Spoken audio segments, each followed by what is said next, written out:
Hey y'all, hey, we are back. What is going on, people? Hey guys, welcome to the show. I know we are running behind, but we stay colored over here. We can pop in when we want to. So we appreciate Y'all y'all for just sticking missed the by pop-up. us. We know for the pop up. Hey Nola, thank Hey, you running that Manola. mouth. Hey, running that mouth. Hey. Thanks for giving me a call, seeing Hey, what's going Bev. on with the show. Hey Beverly, yeah, we have a lot. Yes, and thank you, running that mouth, giving Shady that call because I could have tipped over. because we could have all because Yeah. she's I done fell asleep. My voice is out of whack. Hey, y'all. Hey, how you doing? I'm all out of whack. Hey, running that mouth. Thank you for putting us. We got a lot to talk about. There's a lot of devilment going on in the church, in the streets. So, but before we do that, before let's do the church announcements. How you doing tonight, Mace? Before we get I'm doing. started. I'm doing well. I'm doing much better. I'm feeling a little better than I felt in the past couple of days. I don't know what's going on. I hmm don't know if it's. It doesn't even feel like Christmas, does it? No, I'm not really in the holiday spirit. But I I'm am like happy all to be these off. sneak offs going off. Yeah. Like you can't even get into the holiday spirit because there's too much nastiness going on. There's I'm here for too it much though, stuff going on. because it's funny how things jog your memory. And we're gonna get to the bit of later on. Thank you for joining us, running that mouth. And anybody who comes in later on, make sure y'all hit that like button on the way in. It's free. That's a Yes, free way and to support our subscribe. Don't channel. forget to subscribe. Yes. So, who should we get into first? I think we need to go back Well, because a lot of the color purple is coming out. I know I'm very excited about it. I'm excited.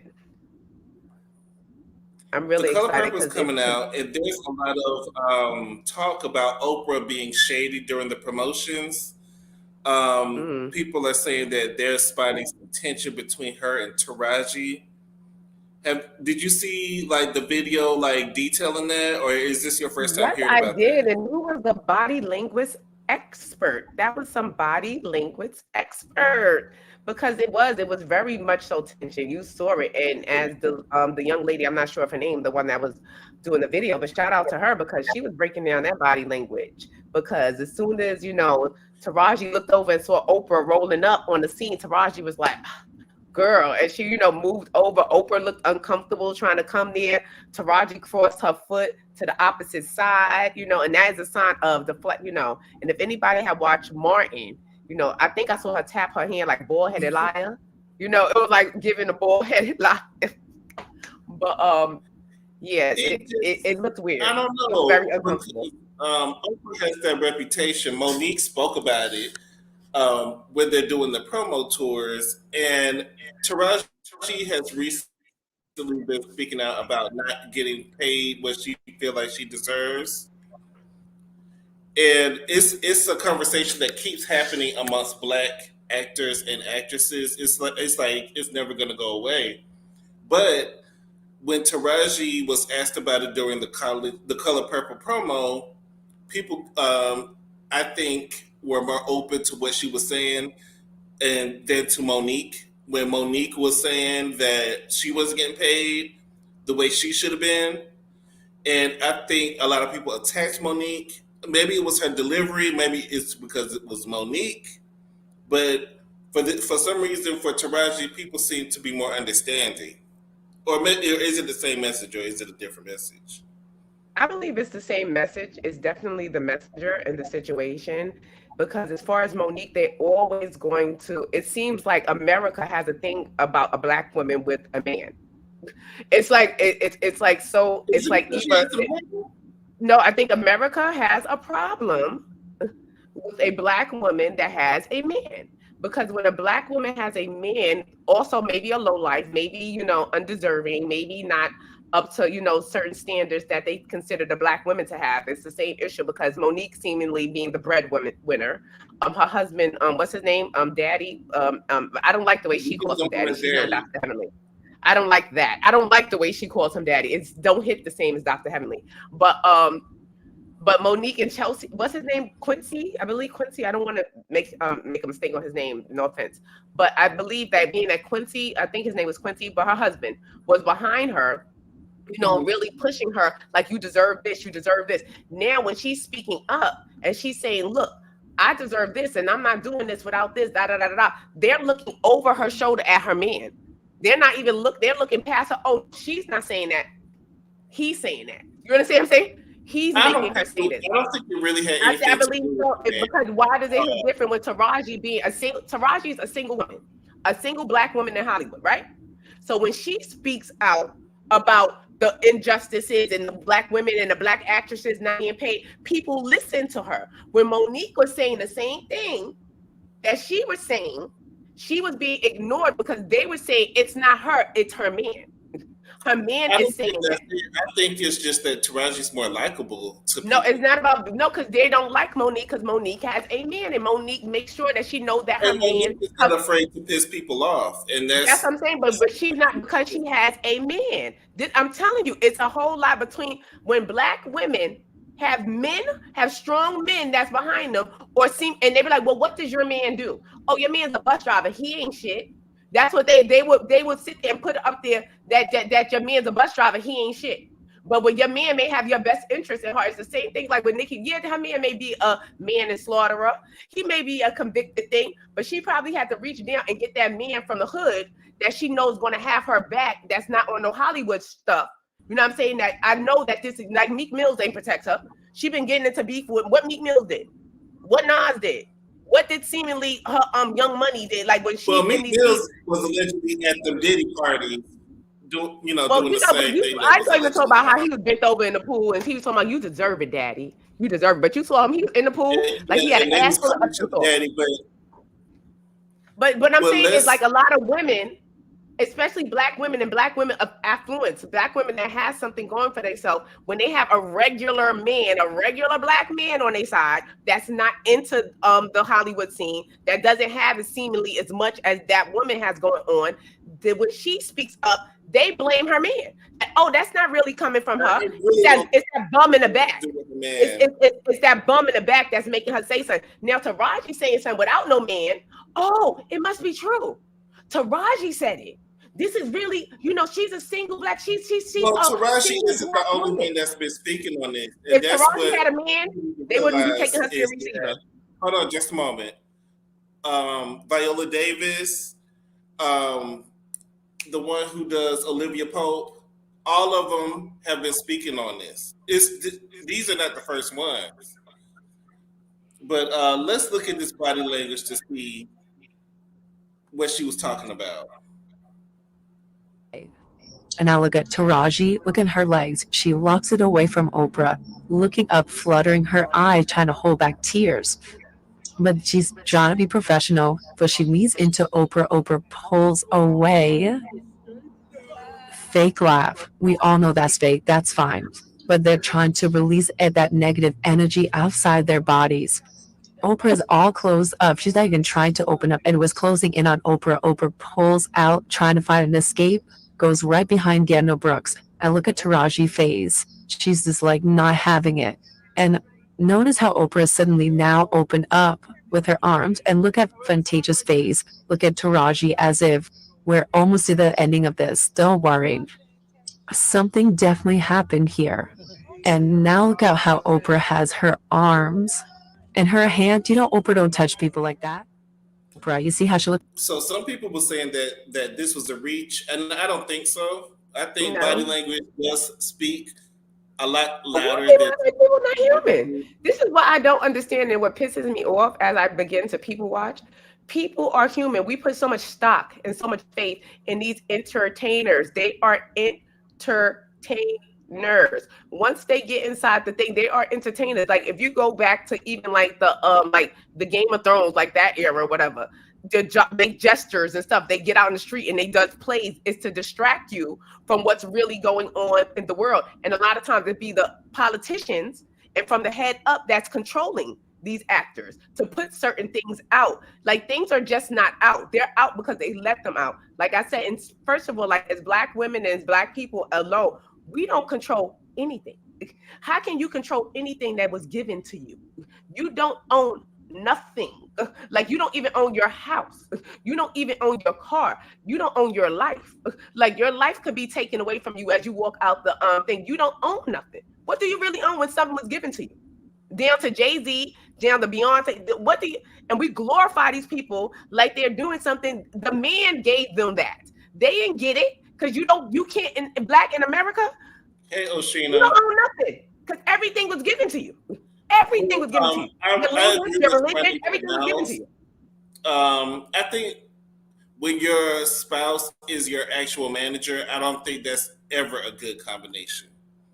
I don't think that not ever all the works. time, but it's hard to it's hard being in the industry and dealing with fake people. Like a lot of times, Well, like it works out sometimes because with Tamar and Vince, I do feel like Vince was good for Tamar, like managerially. Like I don't think so.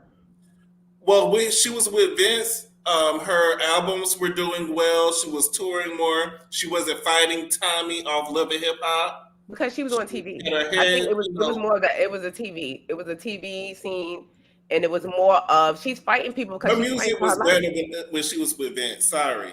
She was fighting for her life. When she was with Vince, she had money. That's what I'm saying. It was a certain lifestyle. Now, I don't know what she's doing. But people go according to their lifestyle a lot of times because look at her lifestyle with Vince and her lifestyle now. It's been a drastic change. When you was with Vince, she's fighting over a man that Tommy was online talking about. He was ate her ass out and stuff. So he ate her ass. Yeah. But no, but it is hard though because a lot of times, even if he's your manager or not. Like, you know, like he seemed like the broke man behind Monique that's forcing her to get some extra money for him. That's what people look at and they automatically see. You know what I'm saying? That's why a lot of times with like what they run, like that's why I didn't like what Ebony K. Williams said. Like the bus driver, like I didn't like that because for the simple fact, like I'm not trading my husband in for nobody. I don't care what my husband works a blue collar job. My husband doesn't have all that money, but you know what? When I'm sick and when something's going, my husband is there. When I think, and I'm not trading my husband in for no hurt. It's about what's important to you. But I think social media has got people thinking that the value of people has went down. A man to just spend money on them all the time, and it's really not all about that. It's really about finding a connection with somebody that you truly love. No, it's about the value of people. People don't have no value, and people no more not like if they have no money. It's so crazy. Like how can you sit there and say that? Like what she said, that was so. Like, that's why I was so offended by what Ebony K. Williams said about the bus driver, and the way she said it. Like, that bus driver could be the one that's there for you. You're worried about a man that bus drivers not making bad money these days. They're making pretty decent money. But even if they were making bad money and they're not making as much money as you move down according to your lifestyle. Everybody, you all living the same thing. It's just what you can afford. Maybe this person is wearing Versace clothes. Maybe you're wearing Fashion Nova clothes. You understand what I'm saying? But does it change who you are? It doesn't change your quality of the person that you are and what your heart gives. And that's what matters. And for you to sit there and downplay somebody or try to even, because they're a bus driver, that bus driver could be the one that's because you ain't got no man. You sitting there crawling in a lonely bed by yourself every day, the holidays, when you go to your family's face and you're sitting there with nobody but everybody else sitting there with their man. You're so lonely, very lonely. Right. So I do want to play the clip of what Taraji was saying during the interview, which caught a lot of people's attention. Y'all, please hold on for just a second.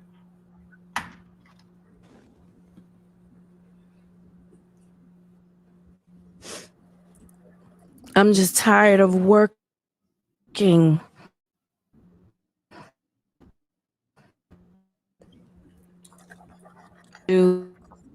Lost. I'm tired of hearing my sisters say the same thing over and over. You get tired. I hear people go, you work a lot. Or have to. The math ain't mathing. And when you start working a lot, you have a team. Big bills come with what we do. We don't do this alone. The fact that we're up is a whole entire team behind us. Yes. They have to get paid. So when you hear someone saying, "Oh, such and such made $10 million," no, that's not that didn't make it to their account. Know that off the top, Uncle Sam is getting 50%. That's right. Okay, so do. That's part of what she was saying, but to make it more plain, like what's glittering is not always gold. I mean, we like you said, we put these celebrities on a pedestal and we think that they are living this fabulous life, and a lot of them are not. Fantasia was doing her press tour for Color Purple and was saying that she doesn't. I'm not saying she's saying that she's broke, but she's not living that life that you might think that she's living. And it's all because you got to think. Did you hear what happened to her? Did you hear what happened to Fantasia? An incident happens. I think she was at an Airbnb, I believe, maybe. And that she said, Recently? they were recently. On their tour run, her and her family were at an Airbnb. She said the boys were celebrating a little something like and it was really quiet. It was intimate. It was an intimate setting. Mm-hmm. And she said it was about 9:30. The boys was off to bed. Everybody was, in bed or whatever. And then they come to her house saying that they're making too much noise. So she was like, noise? Who's making, noise? No one's here. They made her pack up. Basically, they made her pack up and leave in the middle of the night. So she felt it was a black thing. And I believe her. And I think it was a black thing, girl. Yeah. And It was, so that, the hotel made her pack up? no, the Airbnb. Like when you rent the Airbnb, if you rent out an Airbnb, which is a house, who would be complaining? The neighbors? That's what she's saying. Like the neighbors, like, and like it's Fantasia. So I think she's not renting out, she ain't no slouch. So she's not renting something, in the smack dead in the middle of the hood. Yeah. So obviously for someone to be complaining about noise complaint, you already know what type of area that was. So Right. therefore, when they see someone coming through and And they're her like, family's kind of hood though. Like Fantasia is sweet as pie, but her family's kind of hood and yeah, country. she's JoJo and Casey cousin, so oh yeah, you know what I'm saying. But I mean, you know but how our even if they cousins are do. her, I think Fantasia gives off a classy base, like because she gives off that she's trying to be classy, so she's going to be the No, classy. I think she gives off that she's matured over the years. Right, but you know how some people are just too mature because you like I've been looking at her like, girl, I'm older than you. Why are you acting like my aunt? You know what I'm saying? Like, calm down, old lady. Like, because she gives that. It's just Fantasia's been No, through I a like lot. it. No, I She's like been it, through a but lot.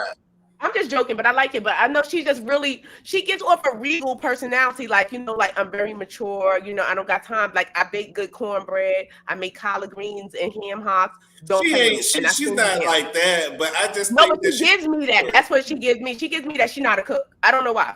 Fantasia look like she not a cook and sing. Her Hey, food good princess. cooking. Hey, twin. Says Because it she was cooks the while children's she's birthday singing. party.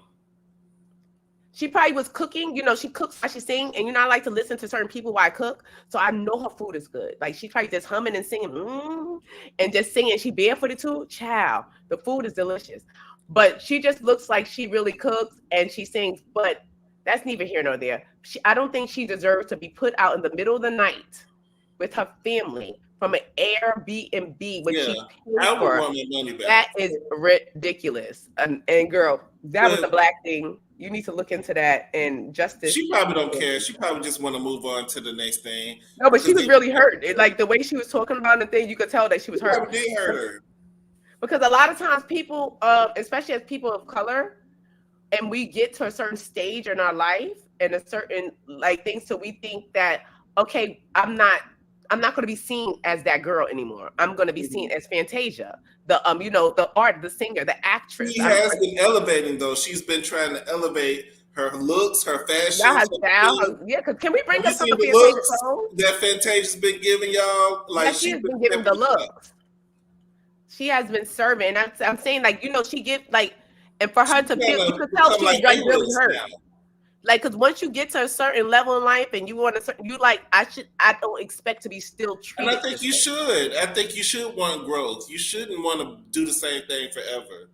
So but you have to be treated like like a pickaninny. Like she was just treat it like But bringing season. it back to what Taraji was saying about how much black actresses are making, I just feel like Americans as a whole, as a black person in regular life, I feel like we're still not making what we should be making. Like for these regular jobs, as far as inflation and We're not going to make that.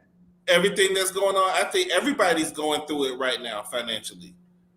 A lot of people are going through it financially right Yeah, now. but Not just especially the people of celebrities. color. But I think it's everybody, but especially people of color, because we're always the last on the totem pole. I don't like grouping us together with other groups of color because a lot of times it's a No, when I black say people of color, I mean black. I don't mean let me rephrase because and say black people love to people. group us together when it's Because we're convenient. not the same.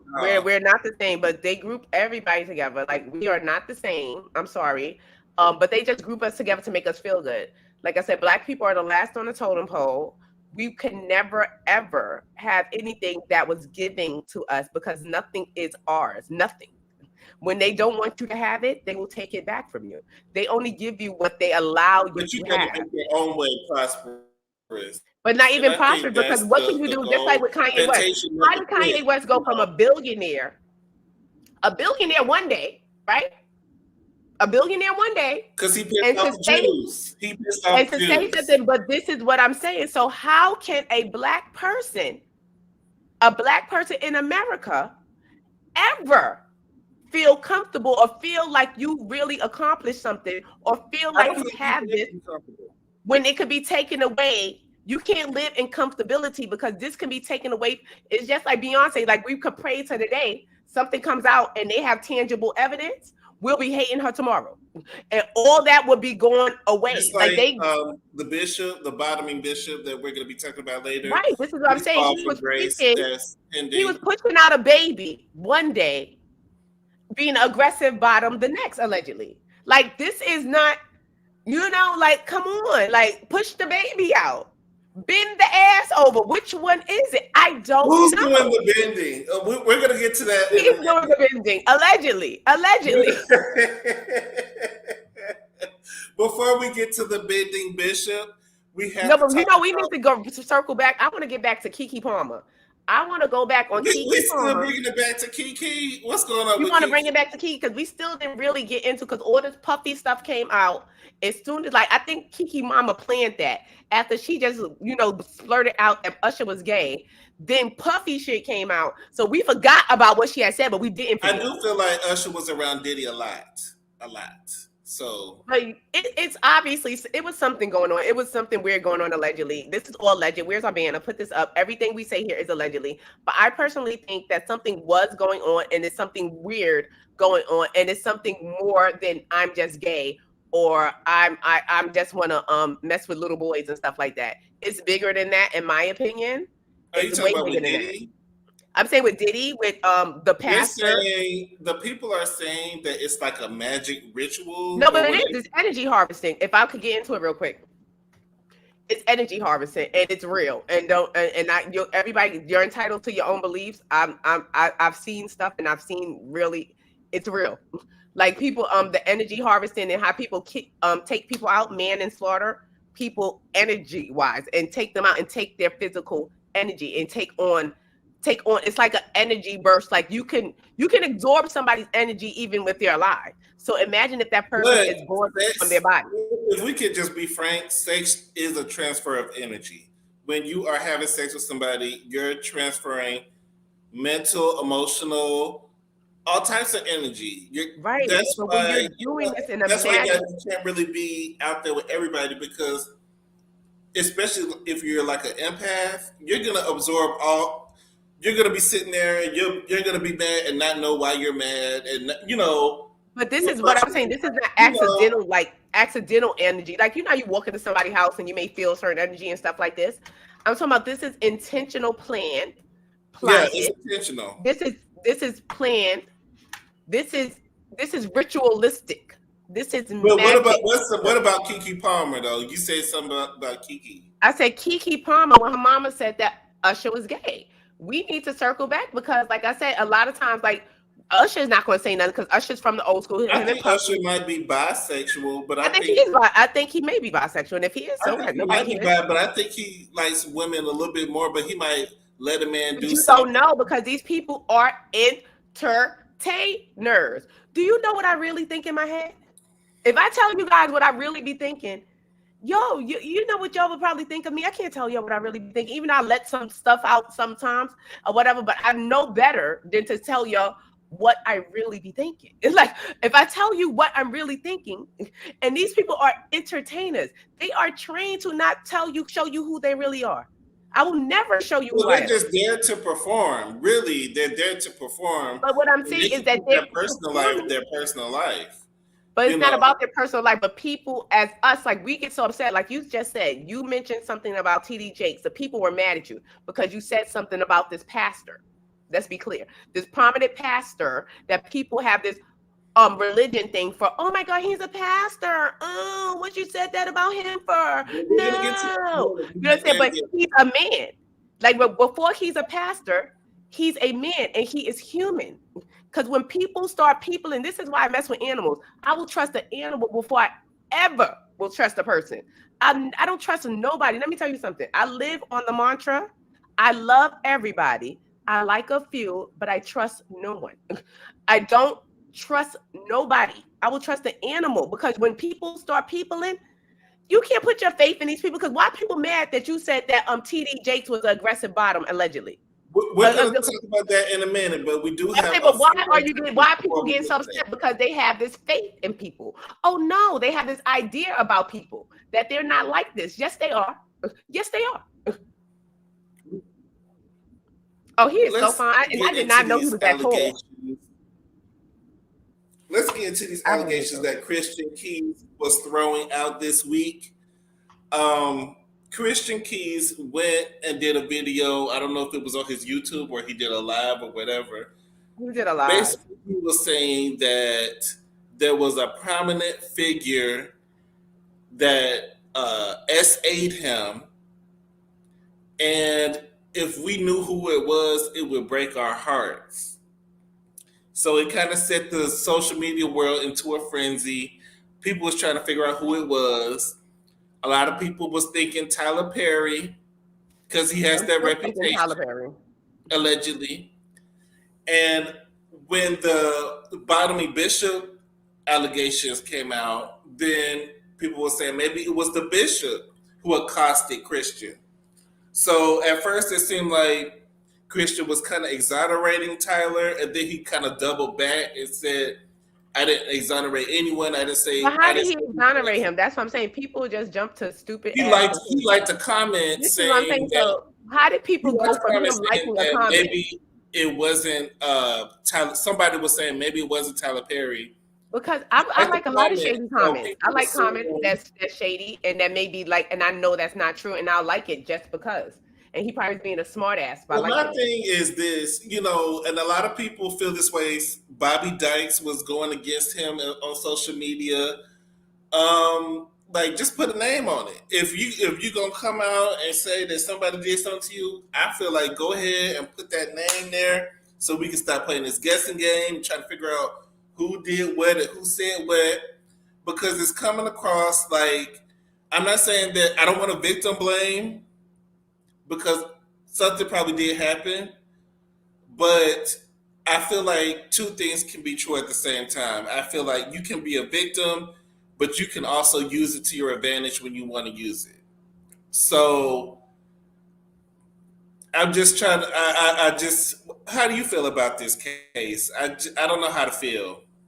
I think that it's a possibility that this did happen to him, but I do believe that he does need to put a name on it, that he shouldn't be coming out by just saying things and just throwing things in the air and just walk like you lit a bomb and just walked away. You lit a bomb, and the people are, when I initially saw the video, I went straight to the comments, and the people were saying, well, the only person that I know him to work with is Tyler Perry.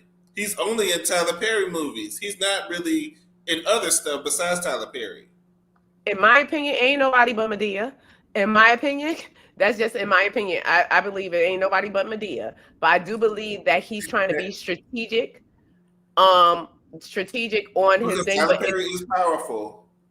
because he's on Tyler Perry's lot. Like he's the producer. I didn't even realize. I thought Tyler Perry was the producer of All the Queen's Men, but it's him. And you It's know on that so Christian is the producer. Christian. That's Christian's show. He's written. That's per he Well, writes. It's on. They're filming it at That's what Tyler I'm Perry saying. Studio. So therefore, I think that being that the Queen's, all the Queen's Men is coming back. You know what I'm saying? I think he was being strategic and not saying the name because he still needs this person. And a lot of times, it's a lot of usury on both sides. That's Because what I'm saying. Like you might be a victim, but you're using it to but get. it's a lot of usury on both sides. It's sometimes in some cases. In these cases, like a lot of times, a male as handsome as he is, and I did not, and I always thought he was handsome, but I did not know he was 6'4". That makes him even more handsome. He doesn't look tall on camera. He doesn't look tall, and when I heard he was, I was like, "What? He is what? Is he tall too?" But being that you know that you are gay friendly, you understand what I'm saying? Like you may be, you may look. He has this look, and obviously, like I said, Tyler Perry ain't nothing but a '90s hoe. Medea is an old '90s hoe. She like a light skinned nigga with a high top fade. I'm telling you. I think Medea likes a nigga, period, because But no, but I think, but she likes a certain type of nigga. You understand what I'm saying? This is a straight '90s look. She like the high top because I like the same type of nigga. Like it got to be a '90s. I'm looking at the light skinned nigga with the high top fade, and if he dark skinned, he better look like Joey Badass. He better give me Joey Badass, and he better give me Big Daddy Kane. That's the type of dark skin. What? But Tyler Perry always cast a certain type of male to be in his. Benny looked just like him. The other guy, they all have a certain type of look. Crazy, and Tyler Perry, the wigs be messed up, but the men be looking good. The men be looking good, but the women. Men they throw on a braided wig now, because he did have Shamar Moore with that braided wig. He had Shamar with that braided lace front, looking horrible. But he has a Shamar Moore-esque look, like, you know what I'm saying? Everybody looks like Shamar Moore, and this was a '90s staple, like in the '90s. Like that was a look. So I know Medea ain't nothing but a '90s hoe, and she like a certain type of look allegedly. But I do believe that this man knew that the person in question liked him. So maybe you did not. He was using it to get what he wanted as far as screen time, as far as acting gigs. I'm not saying he's a bad actor, but he's not great. But he's not a bad actor. No, but this is what I'm saying. So if you know that this person, that I will have my own agenda. Like he had, obviously, you had thoughts of having your own show and writing and producing your own show with your own ideas. This man can make it happen for you. You understand? So therefore, if he did flirt with me, I'm not going to say or punch him, because allegedly, according to Storm Monroe, shout out to Storm Monroe, go check out his channel, because he said that someone told him from the industry that Lance Gross, who was allegedly with Eva Marcel before, Lance Gross, that's in all the time, that he knocked Tyler off his feet before. That Tyler tried it, and he Tyler tried. But you remember a little while ago, Rodman Dunbar had a birthday, and he was talking about, he was like, "Happy birthday to me. I never had to sell my booty hole," or something like that. And we thought it was weird. Everybody thought it was weird that he would say something like that.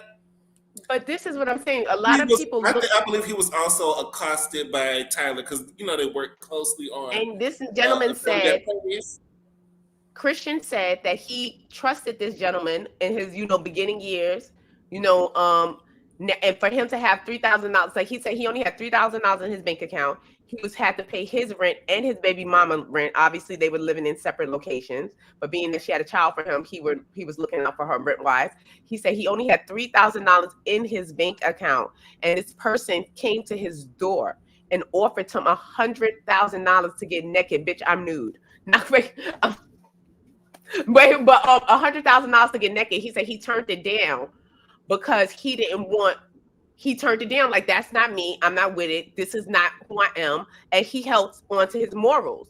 So he said for him to have $3,000, knowing that he has these bills coming up, he was a starving actor, and he did not take that money. He held on to his morals, and that was to be commended. That's the same thing Rodman Dunbar was saying when he was like, "Well, nobody had my booty hole, and I've been working at Tyler Perry Studios for X amount of years, and I ain't did this."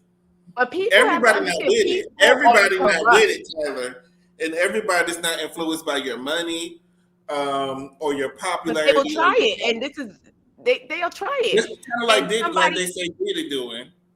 and he So, and he actually even said that this person in question told him that I have men on call, honey. Like, let me tell you something. That I pay men $100,000 a year to be on standby.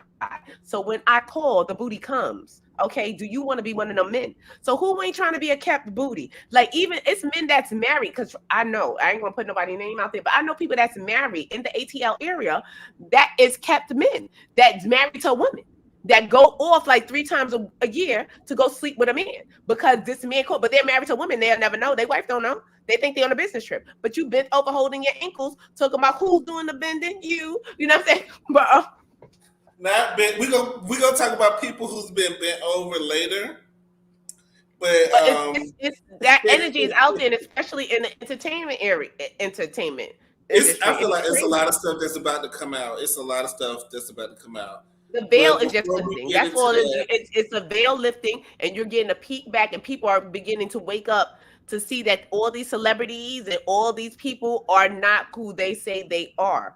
Like, they're not who they say they are. Like, all this, like, even with like when the church or in the Bible speaks about man shouldn't lie with man. It's because of dominion over man. See, people take the Bible and they take it literal and be like, "Oh, gay is wrong. Being gay is wrong. It says it in the Bible." No, no, no, no, no, no, no. Go back and read. I said, you're taking dominion over man. When you go in through the anus, they say when you go in through the anus, you pop something and you release something and you become dominion over that person. It's like you have control over their spirit. So therefore, that's why I said a lot of this anal play, and you hear about the men sleeping with each other. It's a secret. It's skull and bones. Like, Google skull and bones. It's a skull and bones ritual. It's a secret society. It's the keeper of secrets. Like, if I bend you over and I plucked you in the butt, you understand what I'm saying? You're not going to tell nobody. We become butt brothers. You know what I'm saying? For lack of a better term, like blood brothers. I had anal intercourse with you. You had anal intercourse with you. Now we're brothers in secret, because now I can tell you something, and it's Google skull and bones. They do this in white fraternities. Because I had a guy I used to work with. He was telling me about how he slept with over 50 men, but he's not gay. And I was like, "What do you mean you slept with over 50 men and you're not gay?" He's like, "No, my fraternity, it's secret." And I thought he was lying. Like, when he would say this, I was like, "You're lying. Like, all the stuff didn't happen." He was like, "No, when I was in college or whatever, that's what we had to do to get into the fraternity and stuff like that." And he knew a lot of high power people, and he was seeing a lot of high power people, white people, that were doing this, that was sleeping with each other. It's because it's the locking a brother. He said it's bonding with your brother. And I was like, And that boule, the fraction of the Illuminati that really exists, that really exists. This is skull and bone rituals. Orders, they probably all been bent over allegedly. They probably all had something up their behind, whether they like it or not. And they call like that when they say humiliation rituals and stuff like that. That's what it is. That's just keeper of secrets. Because you're not going to be able to tell on somebody who you did dirt with, or who you did this to, or who you got tapes on. This is how it works. And this is why they turned on R. Kelly too. Because R. Kelly started using their strategy on the women. Because you were making women do stuff on tape. But you had the tape of these things, and they're not telling because you have these tapes on them. A lot of times, like, don't be drinking at these parties. Cover your drink. Next thing you know, it's a tape of you, and you doing all types of stuff, or people doing all types of stuff to you that you don't want out, and you willing to sign or do whatever because you don't want this tape out, because you done sipped the drink, you sat your drink down for a second, or they put it in the juice, and you done drunk, and next thing you know, your legs is spread from here to Albuquerque. You done had a train ran on you on tape.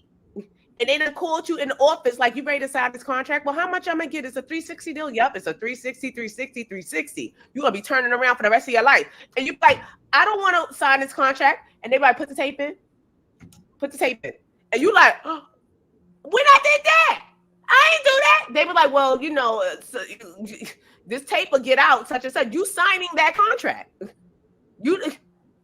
Your name will be mud in Hollywood, and you can't tell on them because you're going to be exposed double. You're going to get bit because you're going to be the one that told, and you're going to be the one that look crazy. Like, you're crazy. If everybody's saying no and you're the only one standing, oh yeah, me, it happened. And everybody know, but everybody done been butt fucked. So everybody's keeping a secret. So they looking at you like, girl or guy, you know, and you know what happened. You seem crazy. And it's crazy that this is how it works. And people put all their faith in these celebrities and pastors and preachers. And they are not, they're here to lead you astray. They're all working from, it's a bigger level. It all comes down. All these entertainers, the way they're rapping, like the Sexy Reds and stuff like that, that's an agenda. That's to corrupt the Black youth, number one. Because what did they do in the 80s with the crack era? They put the crack, they put the gangster music and stuff like that. We idolize gangsters. To this day, I still cannot help but to look at a nigga with Tim's and a white t-shirt. Why? Because we idolize that. And especially in the urban areas, we see that gangster. We see Scarface. We see New Jack City. Oh, we want a man to do this. We need a thug. We need somebody to protect us. We need, like, this is why. And it's a whole corrupting the system. In those other communities, they don't have celebrities like that and singers as their leaders. They're not looking up to Bon Jovi. They're not saying, oh, Bon Jovi speaking for all the Caucasians. Are they? But no, but you got Diddy and such speaking for Black people. They got clowns to represent to what they think is a clown race. They get clowns to represent what they feel is a clown race. All right. So moving on to the next thing, I really wanted to touch on Nicki. She released her new album, Pink Friday 2. I know I'm not a Nicki fan, but I know that MASE is. I am a fan of her What did you music. think about it? I thought it was great. I thought it was well-rounded. I thought it showed a growth of the thing. I think people, it's more of a movement. I think being that this is Pink Friday 2. It's giving laziness. It's giving laziness. Don't say that because she was lazy out on the stage, because we ain't gonna talk about lazy, because lazy, you're Queen Beyonce, so lazy. She won't even come up with her own choreography. When the last time Beyonce laid down on stage? When Beyonce had her own choreography? When? She gets people to do it for her. Always, because Bob Fosse probably turned around in his grave. Like, y'all excuse. You were just talking about putting people on a pedestal. And here we have y'all's queen being lazy and not. No, because she's not my queen, so she could be lazy because she ain't my queen. Ain't none of these hoes my queen. I don't like none of these hoes like that. I like you for your music. I like what you. If I paid for tickets to go see Nicki Minaj and she laying down on stage, I ain't paying to see her lay down. These performers are getting crazy. Anita Baker, doing people out and kicking people out her concerts and don't want people to take her picture. Well, I don't blame Anita. And depending on who you ask, some people like the new album and some people don't. I think I haven't listened to the album, but from the song that I heard, the one that's out right now, to me, that's an immature song for a 40-year-old woman. It's a catchy tune, but you gotta stay with the times. But you gotta stay with the times. It's immature. That's a 20-year-old song. That's an Ice Spice song. That's not a Nicki Minaj growing to keep. But you have to understand, living in the Ice Spice world, you live in the Ice Spice world. She's supposed to be the queen. But this is what I'm saying. But she gave you. No, but not for nothing. Let me tell you something. Not for nothing. I'm not a Nicki Minaj fan per se like that. I think she is the queen of rap because she's the only one that's still writing. She's the only one that's still really just rapping. Just because she's writing and the rapping. I think she's really she's really rapping. She's one of the things that's really rapping. She's really putting her pen to work, and that's the era I come from. I come from the hip hop, the hippity, the hip hop. You don't stop. I'm rocking to the bang bang boogie, the up jump, the boogie to the rhythm, to the boogie, the beat. And what you hear is not a test. That's what I come from. That's the era I come from. I come from Melly Mel and them living across the street from me. That's the era I come from. So when people are really rapping and it's not this thing, I'm talking about she's really rapping and she really can rap. So regardless if she made a childish song, you know that she could go in that studio and put down work. So regardless if she did make that do childish it. song, I just she say made a lot of childish songs. Do it. A lot of the songs on there, I think, is like catchy and toony and stuff like that. It's childish. It's To childish. grab the people, but you're grabbing the people attention because of everybody. I remember listening. I used to listen to that when I worked at Ashley Stewart. I'm tired of all the sampling and you're not being creative. But she is. But you got to listen to the whole album. You can't speak on it because you didn't listen to the whole album. If you go, why would I? When the single, no, because if you want childish, to critique something, you can't possibly critique it if you didn't listen to it. I just feel like everything that Nicki gives is childish and immature. No, people say that because she's keeping up with the time, and it is kind of childish. I wouldn't deny that some of the stuff she gives. As a 40-some-year-old woman with a child, you still coming out with these other songs. That's what I'm saying. She got the song with J. Cole. The song with J. Cole where she's addressing her husband. Did you hear that song? That's on the new album? Yes. No, that one isn't being played. But you didn't hear that song, but that's a mature song where she's addressing. What mature song? She's I forgot the name. Like I said, the song with her and J. Cole is called Let Me Calm Down. Let Me Calm Down. That's what it's called. But she's addressing the issues with her husband, like you wilding out like this and such, and J. Cole's coming in speaking as a person, like telling him like how to do. You can't be wilding out like this. Da da da da da. You know what? That's a mature song. She has the other song. She has a couple of songs on. That's what I'm saying. You can't critique something. A couple. I said, but you can't. Just like I love Beyonce. I'm a big Beyonce fan. But all her songs, and I listen to everything she does. So I can say, okay, and I watch everything she does. I can say, okay, that's Bob Flossie routine. I think her music is for her fans, and it's not for new people to come in. Yeah, this is what Nicki say. This is for her fans. This is what for the people that already like her. Y'all the ones that's gonna like her. Fans expect this from Nicki. So what's the difference from Beyonce and her? If Beyonce is giving I think Beyonce has more of a reach and more of a grasp from pop. But Beyonce's a pop star, but Beyonce's R&B and pop. Nicki's more of a rapper. This is what I'm saying. So if she gives a little poppy feel for her fans, she's right. That's the point. Thank you for saying that, running that mouth. If the singles don't catch my attention to where, but the singles are catching people's attention because she's number one. It's catching her Barb's attention. She's number one, so her Barb's are all that matter because her Barb's have pushed her up to number one. Who else is out right now? Who else has music out right now? But when they have, this is the whole thing. Everybody want to say that, but when Nicki come out, Nicki clear the building. This is what I'm saying. You may not like her because I don't really particularly care for her choices. I don't, but as an artist, just like I can say with R. Kelly, I think she's popular. Nothing R. Kelly does. R. Kelly is a damn. I don't like. I can't even listen to the music right now. When that's how disgusted I am with R. Kelly. But I can't negate his talent. I can't sit there and say that R. Kelly's not talented. I'm not saying she's not talented. I'm just saying the girl is talented. The girl eats every time, regardless if it's her Barb's or not, because you got to have a strong like the Beehive. She's laying down on stage, and she's not. Beehive eat, and Beyonce is doing a Bob Flossie routine every chance she get. So when is she really do that same routine? And we gonna pay. Yes, it is. I got the evidence. I could show. I done sent you the evidence of her doing Bob Flossie, and it's a repeat offense on Bob Flossie. Like you went to the 1930s and did a thing because you think we ain't old enough to remember. I was raised by my great grandmother, my grandmother. I remember those roots. Child, you ain't doing saying nothing. You're not that talented, Beyonce. You're not. So let's get into some Married to Medicine tea, and I want to play for y'all my Married to Medicine intro that I never used, but I created. So before we get into the stuff with Mariah Huck and Dr. Jackie, y'all make sure y'all hit that like button.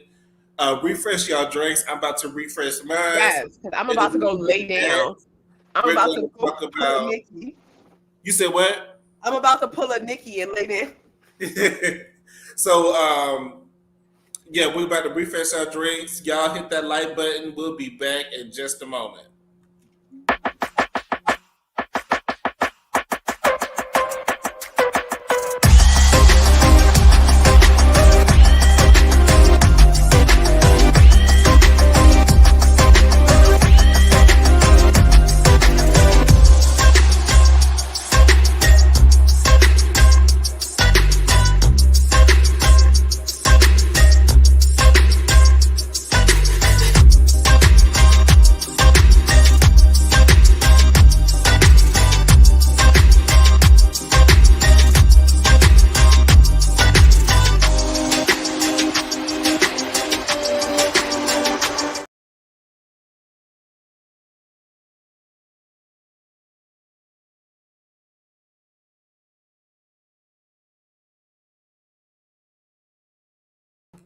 All right, we are back. That was a short little intermission.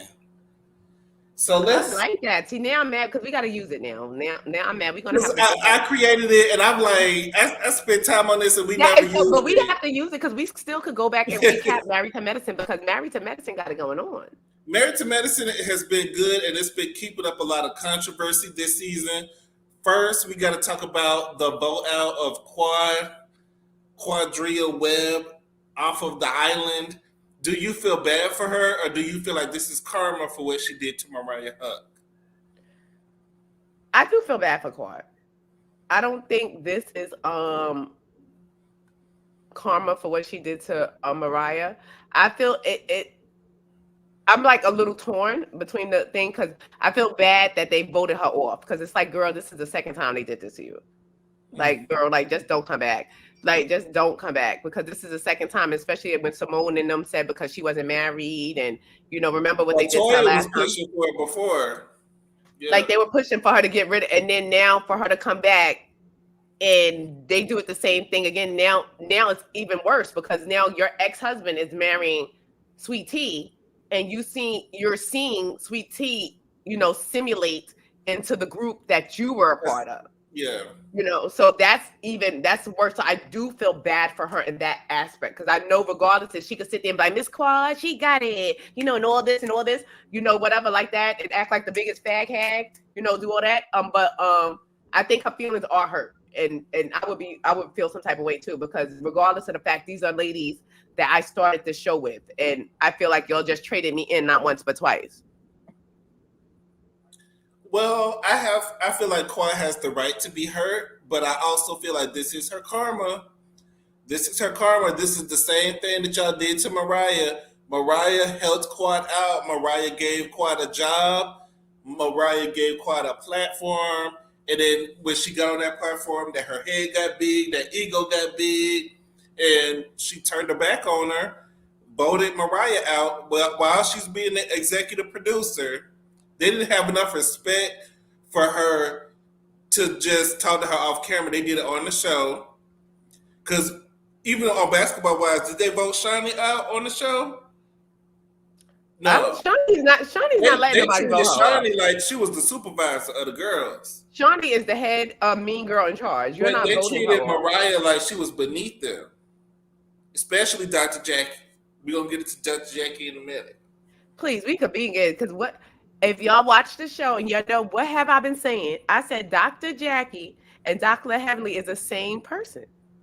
They're the same exact. I've been saying that for long. I was like, the reason why they were going to, because they're the same person. It's just that's why I like Dr. Heavenly, because Dr. Heavenly is going to show you who she is. She's not going to sugarcoat it. It's going to slip out. She's going to be like your mama. You know what I'm saying? But Dr. Jackie is thinking it, and it may slip out. But trust me, she's looking at them girls like they dirt. Well, let's get into the reason why people are upset with Dr. Jackie. Dr. Jackie made some irresponsible comments about Black women in healthcare, or Black women being over dramatic and lying to their doctors and causing a scene and all this other stuff. The stereotypes that we get unfairly, I feel like, because I work in healthcare, and a lot of times it's not the Black women that's cutting the food. It's persuasion, but when it's persuasion, y'all like to, nobody really says anything about it. It's not a big deal when they do stuff, but when it's a Black person, it's such a big deal. But let's listen to what Dr. Jackie said. Let's see. The entire pregnancy. That ain't me, boo. I don't know what you're talking about, but go ahead. Let me restart it from the beginning. Sometimes, as African American women, we're a bit more dramatic, in that you go to the doctor and you complain and you complain and you complain, and you're not taken serious because you cried wolf the entire pregnancy. That ain't me, boo. I don't know what you're talking about, but go ahead. I didn't say you. I just said as African American women, we want to also make sure you're being serious with the doctor and not playing so I can take you off work. Because then we see you 25 times in the pregnancy, it's hard to believe that there's a true problem when there's a true problem. She's a bitch, and I don't like her. Also into what a former castmate Buffy. Oh, did I miss it? Hold on. I also wanted y'all to hear what Buffy, because Buffy never really took her foot off of Jackie neck since she's been off the show. She's constantly talking about Jackie. And so she shouted out her womb.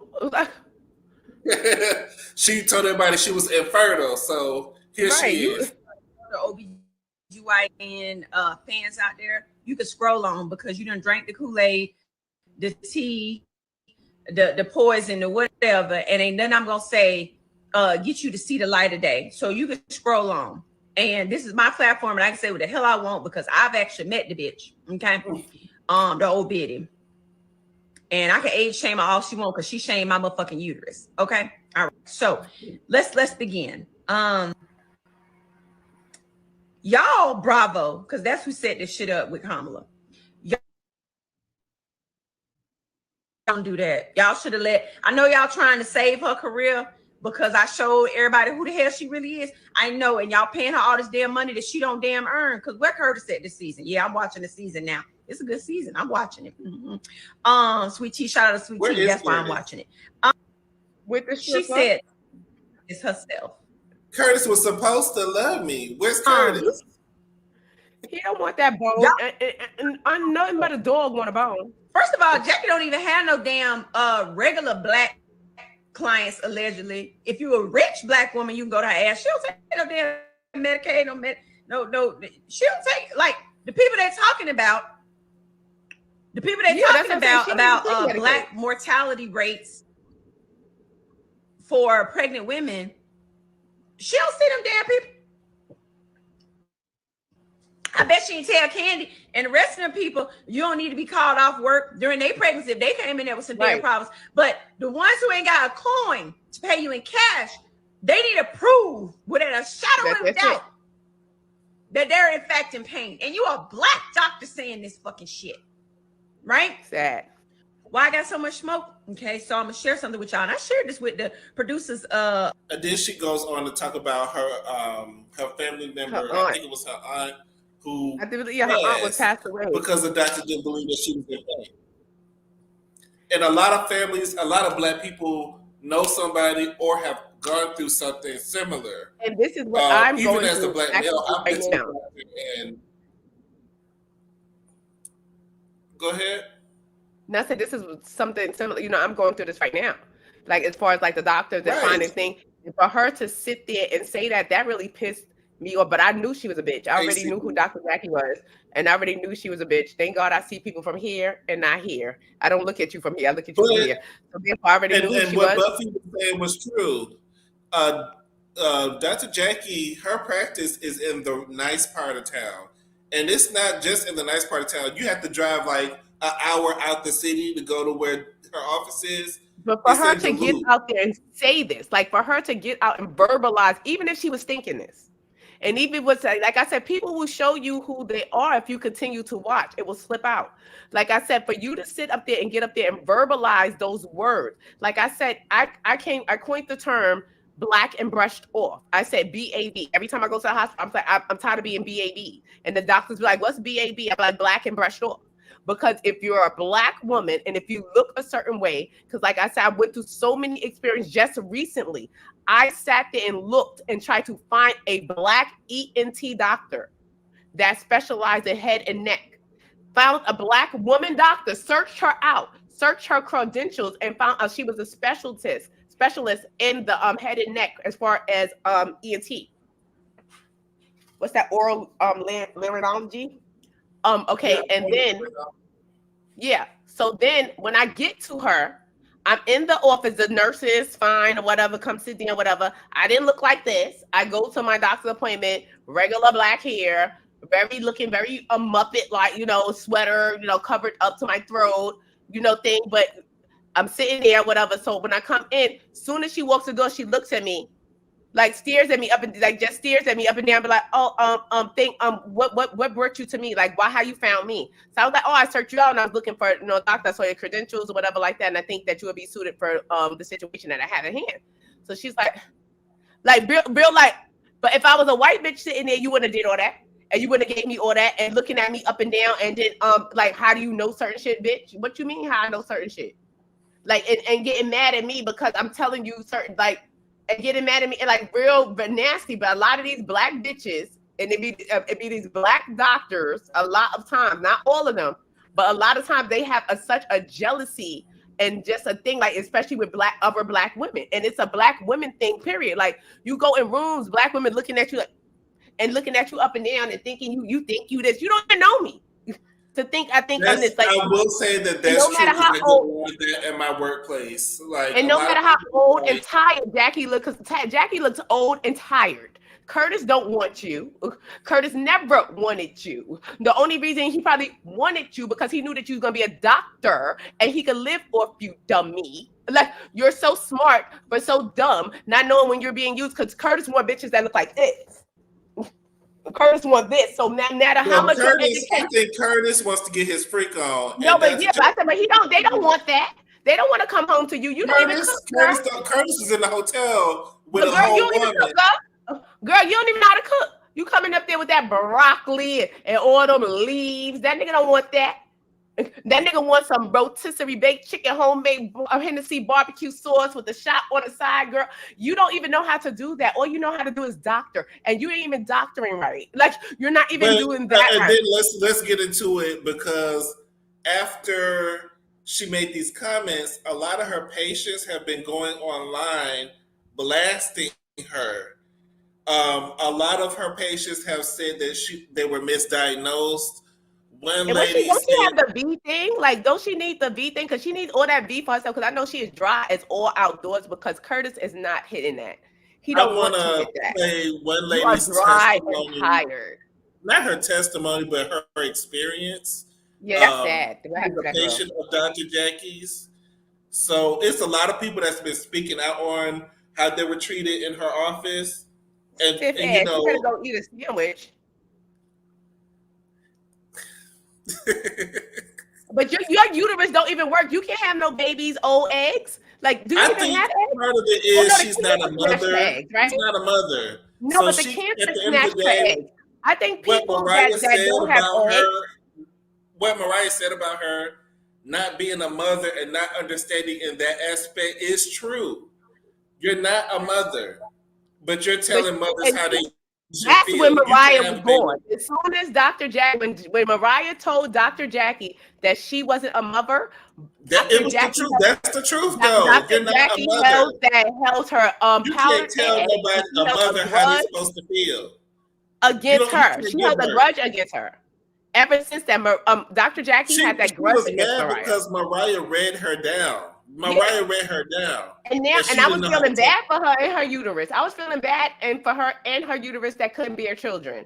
And she tried to victimize herself in that moment, but then later on, she gonna call Mariah unintelligent and. Yeah, but you're so intelligent, but you don't have no babies. You don't have nothing to leave behind. That's what I'm saying. You're not a mother. So like how your you gonna tell a stepmother, mother? like that stepmother doesn't count, Dr. Jackie. Isn't it so sad? That's why I say I find it so sad that you're so accomplished, but you're not accomplished in life. Your man doesn't want you. Team, thanks for joining us. Like it's so sad. Like your man doesn't want you. Like he's cheated on you publicly. Like everyone knows that you're Dr. Jackie, and he was down to the airport with a floozy. Like he doesn't want you. Like as smart as you are, like you're so smart, and you're a doctor, and your husband doesn't want you, and you're barren. Your uterus is a graveyard. Like you can't even have children. And you're sitting there talking about Black women crying wolf. You can't cry at all because you can't get pregnant to cry wolf. She doesn't have the gift of life. But like that's why the gift of life probably was snatched from her because of the way you're saying. That's how you think about people. I think it's a little bit of bitterness. There's a little bit of bitterness in Jackie. But let's play this lady's testimony. Not testimony, but experience with Dr. Jackie.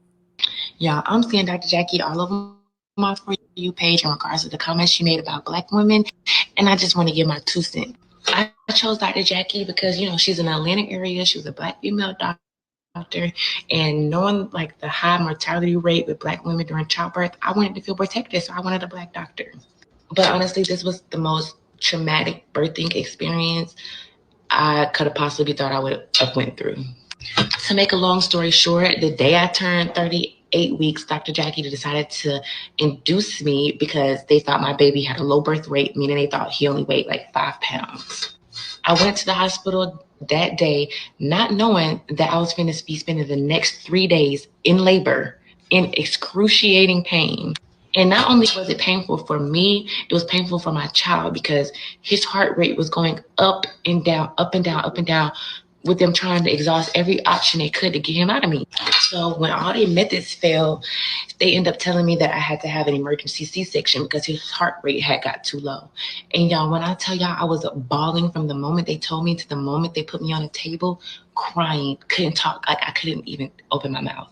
After that was all said and done, weigh him, he ended up being 6 pounds, 8 ounces, meaning he didn't have a low birth rate and he could have stayed in me until he was ready to come out. Mind you, in those 3 days, I didn't see Dr. Jackie one time. Not one time did I see her. And I had my baby during COVID, so it was only one person allowed in the delivery room, me and my mom, and I was scared out of my mind. Okay, scared. And then my baby, like now he has like developmental delays. And I don't know if I should associate that with them inducing me because personally, I feel like if they let him cook a little bit longer, he would have been fine. But who am I to say that's correlated? But that's just my story and I'm sticking to it. And I will not be going back to her. Child. And it's But a lot thing is, more you cast of the because color. it's It's a lot happening more to you. others. A lot of people are saying similar things that they were misdiagnosed, they were mistreated.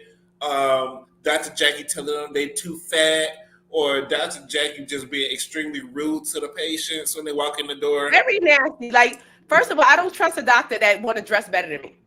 That's number one. I don't. And when I go into the doctor, I'll watch certain things about if your lab coat is dirty. Number one, I'm never coming back to you again. And if I see another doctor and I see them that they're so enthused with their looks, because if you're so enthused with your looks on the job as a doctor, you're not caring about me because I give a fuck about my looks, and we can't have two motherfuckers sitting here in this situation giving a fuck about their looks. Only person that's supposed to give a fuck about their looks in this situation while I'm sitting here talking to you as a doctor is me. You should not be sitting there trying to check your hair in the mirror while I'm telling you what's wrong with me. You understand? You should not be I don't trying to think be she's sitting there. necessarily vain. I just think she has a big ego. Not about vain, but I'm saying a lot of doctors are like that because she's not the especially kid. Black women doctors. Because a lot of times in Black, it's not a lot of Black doctors. Let's be clear, period. So therefore, It is in Atlanta though. Atlanta is but I'm saying as a whole. I'm talking about worldwide. It's not a whole lot of. I'm talking about as a whole, as Black in general. It's not a lot. It's more white doctors than Black doctors. So there's even fewer female Black doctors than doctors. So when you get those accomplishments and you reach that status, sometimes you tend to get a big head because a lot of people can't accomplish what you have accomplished becoming a doctor. So therefore, you have that God complex. So a lot of people have that God complex, like she said. Mariah been saying this since day one. Dr. Jackie looked at her and said, "You know what? Your baby needs to come out." And because I said it, even though I may need to go back and double check because maybe the baby doesn't have a low birth rate, I said it, and this is what I think. Regardless if I'm right or wrong, I'm right, and this is what we're going to do. And they will have you sitting there and you're questioning it as a patient. Like, are you sure, doctor, such and such? Well, yeah, I'm sure, such and such. So this is the doctor and this is the person that you put your trust into. Mm-hmm. So you're going to just go along with it. And like she said, now her son has developmental delays. And it could be equated to him being having an emergency delivery. Psalms kind says that she's pretty much should be able to sue Dr. Jackie. Yeah, but she should. But if they can sue for malpractice, and I think we need to learn our power because I feel like we as Black people, we don't complain when things are done to us. We just kind of deal with it. We just let you move on. But when other races with stuff, when the slightest thing is done, they're speaking to the manager. They're speaking to the COO of the company. We don't do But that.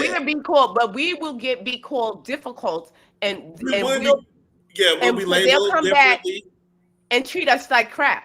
Like if we sit there and tell, that's what's messed up. When the people of another persuasion tell, they get treated like kings and queens. As soon as they make a complaint, they come back like, "What do you need?" Such and such. Da, da, da, da. But let a black person complain, they come back, "What do you want?"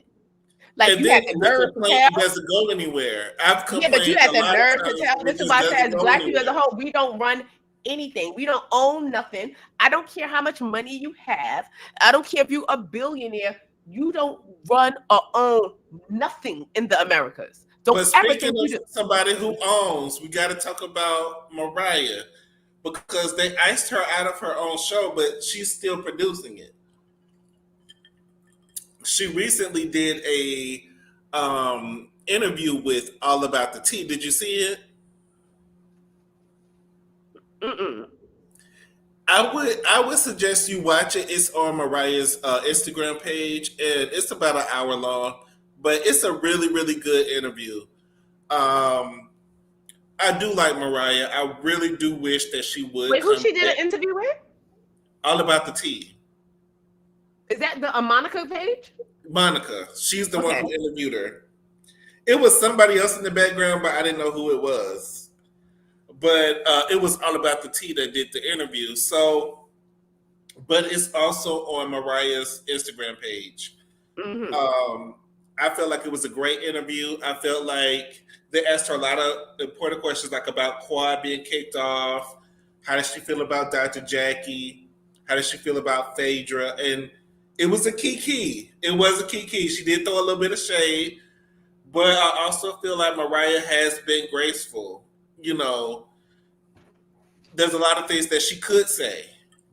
And yes, we're gonna drop the link after we get after the next topic, which is our bottoming bishop. Then we'll drop the link so y'all can insert whatever y'all want to insert. But I feel like if y'all have time, go watch the interview that Mariah I'm Huck gonna did. watch it. It was very insightful. She threw a lot of shade at Phaedra. She called Phaedra the head doctor. And Phaedra, she basically said Phaedra doesn't really fit in on the show, which she doesn't. She does it. I think that the fans have been asking for Phaedra, but I think we were asking for Phaedra for Atlanta, not Right. for Married to Medicine. Because the truth is, Phaedra not really dating that doctor that she put up there. Mhm. She's not really dating that doctor. They probably went on a date, but And they're she's not not being together. and I guess maybe it's because it's her first season, but the comfortability level is not there yet. So it Yeah. seems like she's like trying to kiss ass and like, oh no, I didn't say that. I did. Oh yeah, I did say that. No, I didn't say that. Like she's like trying too hard. It's not a natural fit. And I don't want to see her there next season. But I also feel like the ladies of Married to Medicine, this is not Survivor. Why are y'all voting people out when y'all? Who You are think y'all it's to not vote people Survivor. out? They said it is. No, y'all voting people out like we on Survivor. Like They we say yes, on it is. like It's Survivor. it's Survivor, and you really gotta fake a friendship with somebody just to be in the circle. I And blame Simone. that's becoming toxic. That's toxicity. That's a toxic work environment. We could be coworkers, and I don't like you, but we could work together on a job and get this money. I blame Simone and her team. Quiet do not have to be our friend. And actually, it might be better for TV if y'all not friends. Right. So why are y'all talking about that Quiet has to be friends with y'all? And I if I blame was Simone. Simone If I started was just voting quiet, I would have things. stayed on that trip. I sure would have. Y'all would have saw me in the lobby. Y'all would have saw me at the bar. Y'all would have saw me at the pool because I would have stayed. Right. I'm not going back. I'd have been acting with a coke by myself. Like I would have had some new friends. They'd have been following us around. Exactly. Psalms kind. A black person's complaint is just a complaint, but another racist complaint is a concern. Yes. They don't email when my job. They don't email me when Keisha complains or when Latoya complains. It's when Betty or somebody over there is complaining over something stupid. They don't have nothing to do with nothing. I do want to give props and give a shout out to a lot of the healthcare workers and a lot of the Black healthcare workers that really do does their jobs, because it's a lot of them out there that really does their job. And I do really see that Black people appreciate it when they see another Black professional in the healthcare field doing everything. And yeah, but it's so disheartening when you become disappointed, because I'm telling you, I searched for a Black doctor and I searched for this doctor and I found this doctor, and someone was telling me that I don't get, but I was like, this is the only Black female doctor that I can find that's close by, that's not a state, that I don't have to go upstate to. And when I got there, and it was just such a disappointment, because like I said, I don't think that we should just pick doctors just because they're Black, because I've been in the state myself. Like I said, the experience. I want a Black doctor. Sometimes the Black doctors be worse than anybody else, because that is so true. Too. But I said, me being a female, the experience that I'm going through, my personal issue that I was going through. So I'm going through. So I think somebody else of my caliber can relate. Like, as far as like, you just gotta roll the dice. You don't know. And it is a roll of the dice, because it was so disappointing. I was so disappointed, and it was so disheartening and it's like a lot of these people and these patients, and especially the Black young patients, they come and they look up to you, Black doctors. You understand what I'm saying? Regardless if they're on Medicaid, if they have, regardless if they're on Blue Cross Red Shield, these Black kids and the Black youth and these Black young ladies, and they come in there, and to see this Black person that looks like them in this position, they look up to you, and they're so disappointed, and it's so disheartening to see that you look at them and you think of them less than, and you treat them like that, and say that their cries for help is just them crying wolf. That is disgusting. Yes, running that mouth. I do feel like all about the Team Monica avatar, whatever you want to call it, she has some type of relationship with Bravo. They put her blog on their shows multiple times. But she probably does. I think she does. She knows somebody. She has a long-standing blog. Like, she was writing, because I used to watch her, like, the writings first, and then she moved it onto a visual on YouTube, and then moved on to somebody at Bravo. If she's not working for Bravo, we don't know. Yeah, but she's been doing it for a long time, so she probably does have certain connections and stuff with Bravo. And CC, I did see Quad's interview with Carlos King. Shout out to Carlos for booking these interviews. I do, in lieu of both interviews with Mariah and Quad, I think it would be good to see them reunite and have like a Iyanla moment where they come together and hash it out. Because Mariah expressed how the drug allegations because Quad is no angel herself. Quad has said a lot of stuff about people and people's husbands and people's families, and Quad made a lot of drug allegations about Mariah. She said a lot of things about Toya, so she's not innocent. You know what would be a good show? Because while you were saying that, and I was just having ideas, I always have these ideas that run through my head. A good show would be something like a therapist show, like amongst friends on Bravo, because Bravo they don't have that type of show on there that would hit that type of genre. Yeah. Like something like a marriage boot camp, but with friends, and they can start it off with Mariah. Celebrities that have beef. Like, let's talk about it. Mariah and Quad, and they put them on the island. Like, they go on a vacation. Not like, on the island. I'm saying, like, it's a luxury vacation, but they're getting counseling. But it's just them, like, they get to meet like other people, and you see the way with other people, but it's not no Simone, it's not no Dr. Jackie. It's just them, and they come together, like, for whatever, like that. And like, they have to be around each other. Stuff like that. I think that would be great, because like Quad and Mariah, I think Phaedra and Candy, y'all definitely need to sit down. Even if shit don't get resolved, I think that y'all need to sit down, because those allegations was wild. Portia spewing the allegations is wild. Where did Phaedra get it from? Because who told you? That's what I'm saying. I will say, a lot of people, when you subscribe to, especially like a YouTube, like, I know I'm guilty of this. Right? When I subscribe, I'm responding to Running That Mouse comment. When I subscribe to a YouTube, it's very rare that I'll go back and unsubscribe unless that person has really annoyed me in some type of way. because I just subscribe to a lot of different channels. So a lot of people just probably might be hanging on, and I haven't been watching since then, so I can't really say. But Cece says that's a good idea, and I think it's a good idea. Mariah said a lot of things that made sense. Carlos did ask Quad how, when they voted you out, did you feel like this is your karma because of what you did to Mariah? And to my recollection, Quad said, I get it now. So I think maybe that they can get to a place where they can kind of work things out. But we need to pass the collection.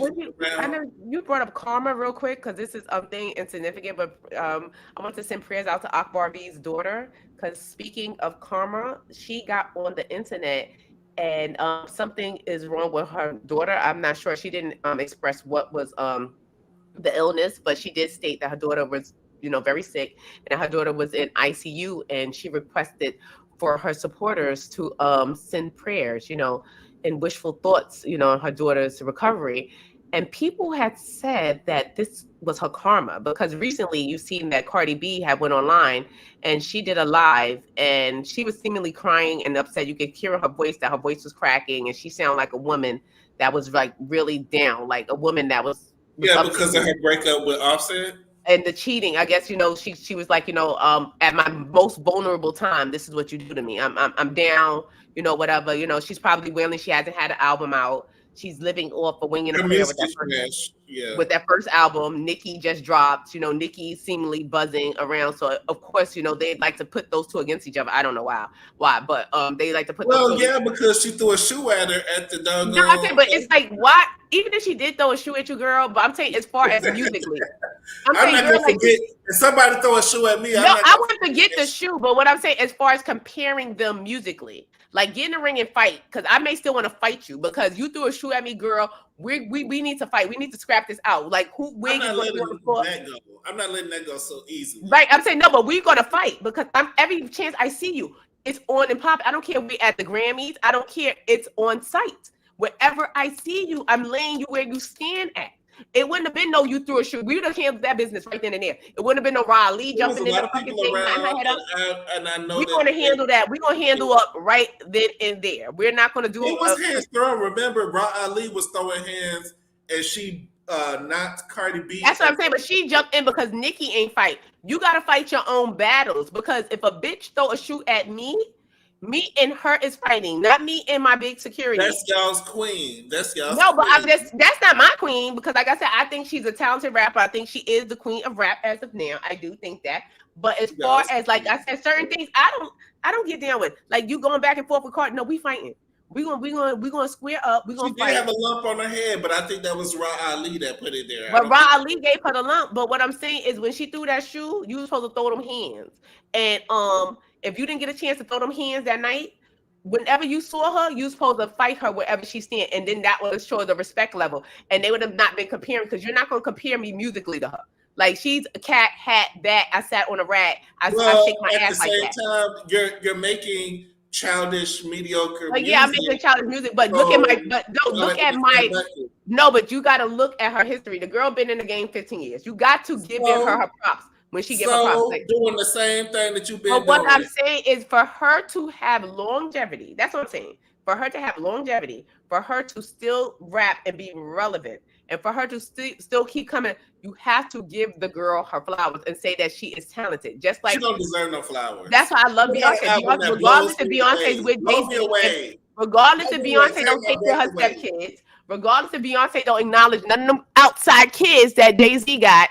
As long as Beyonce being a bad stepmother, as long as Beyonce is sitting there doing witchcraft, allegedly, as long as Beyonce is being a witch, allegedly, as long as she's doing all that, I still bring up Beyonce. No, I still love her. That's what I'm saying. I still respect her, and I don't think nobody's going to be compared. I'm not comparing Rihanna to Beyonce.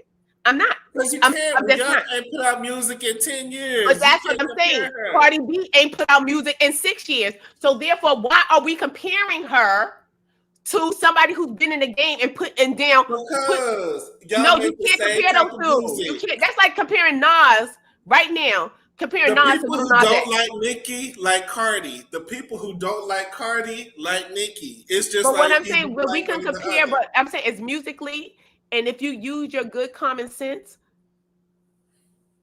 like musically, they're not comparing. Now, probably facial They and the both make girls or whatever, childish yeah, TikTok childish behavior singles and stuff like too. that. They probably running whatever like that. But as far as music, they're not on the same level at all. They're nowhere near I on the I same can level. understand where you're coming from, but we got to get to the meat and the Oh, potatoes of the evening. before you do that, because I wrote a poem A about poem on who? Because for Diddy. it's okay. Because it's It's one Diddy in time, the right? morning. All right.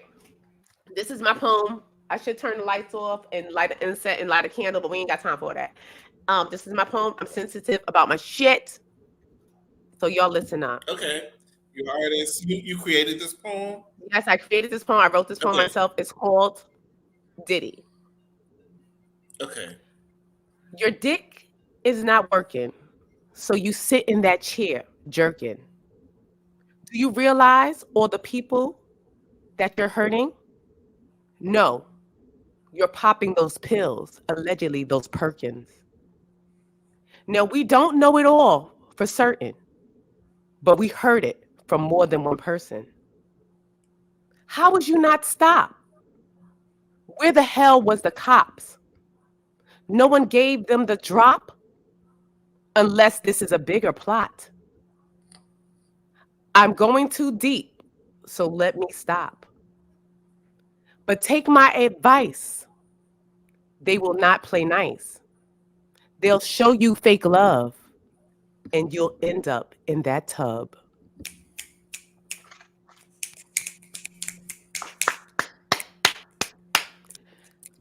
That's So called with that being Diddy. said, thank you, Mace, for that rendition. You're And welcome. I A just lot want to out of play me. this viral clip that's been going around social media that has thrown y'all's favorite bishop under the rug and under the Right, fire. man. Bars. Straight bars. So let's play this clip, and then I have a few more clips to show you. Protect this person. They're going through a lot right now. And her lawyers, she finally was convinced to give up the videotapes and audio recordings that contain footage of escort parties and other private gatherings that feature some pretty powerful and prominent people. And get this, she even gave up a burner phone and USBs that belonged to Kim Porter with incriminating evidence against Diddy. I'm told that there are a slew of artists, politicians, and entertainers that are about to be exposed and arrested for H10. I'm paraphrasing there, okay? H10. I'm told that Cassie's husband played a significant role in getting Cassie to turn over the evidence. It's to my understanding that Cassie felt that by exposing the truth, it would also make her look like a filthy Moor. And I'm paraphrasing there because some of the videos she turned in, it shows her getting number one, okay, guys, I'm paraphrasing again, and committing more disgusting acts that she was forced to do. I'm also told that multiple male escorts corroborated the fact that TD Jakes have slept with multiple men at Diddy's parties and abroad, and they refer to him as being a power bottom. Wow. It's also been said that a young male has acquired a lawyer to represent him as he is set to sue Jakes for an incident that took place when he was just years old. It's been said that the young man was forced to perform sloppy toppy, and I'm paraphrasing here, guys. You can actually put two and two together to understand what I'm trying to say. It's been said that the man's family were members of the Potter's House, but left the church in 2015. According to multiple church insiders, the parents were paid off to keep blank. I think I might need another drink.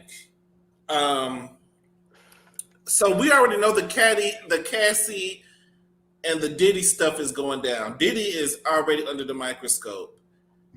But were we expecting our bishop, the America's bishop, to be allegedly power bottoming?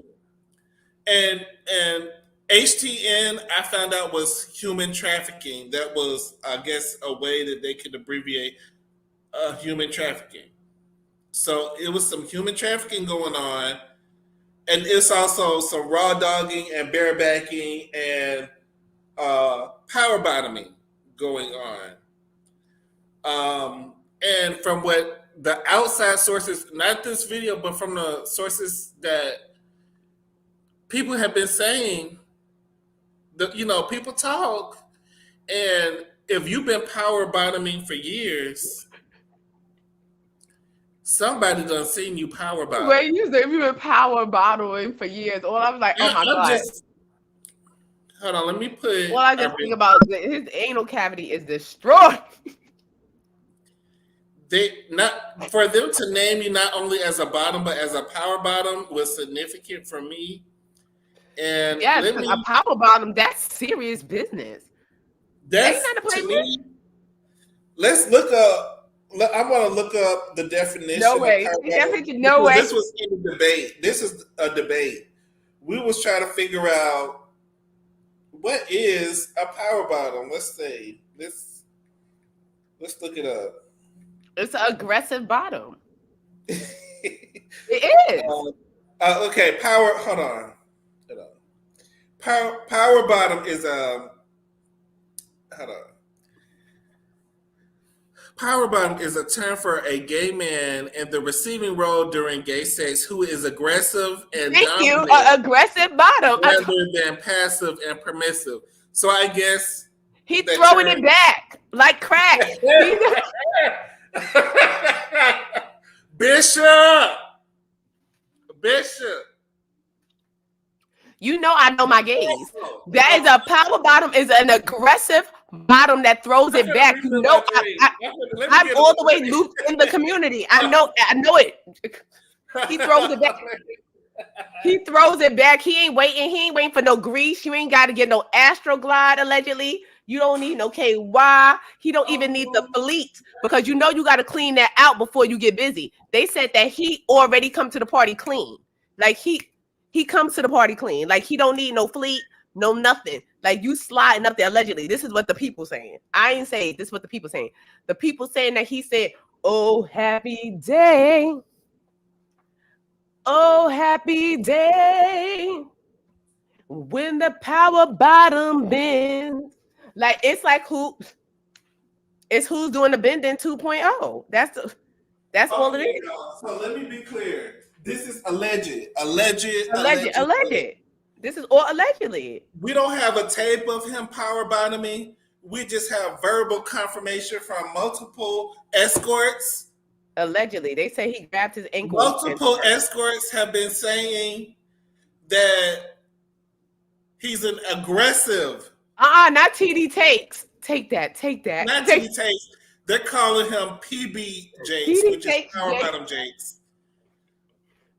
I just feel like this is very specific, and I just feel like, why are these?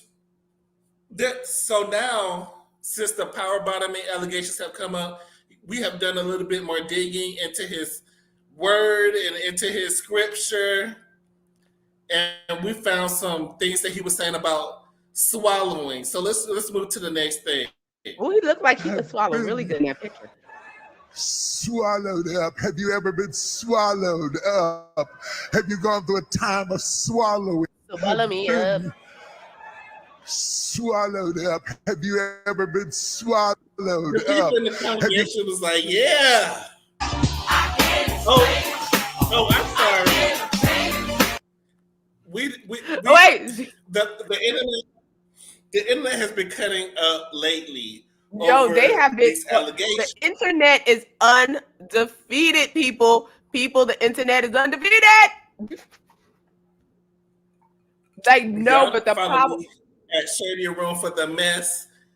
No, because I want to say this too real quick before I forget about the Christian Key situation. Because did you see how Miss Claudia Panda inserted herself in the situation? Santana, stop. Go ahead. Santana said he will not stop. I'm not going to stop. Can't stop. Won't stop. Take that. TD takes. The people have accused me of talking on God's warrior.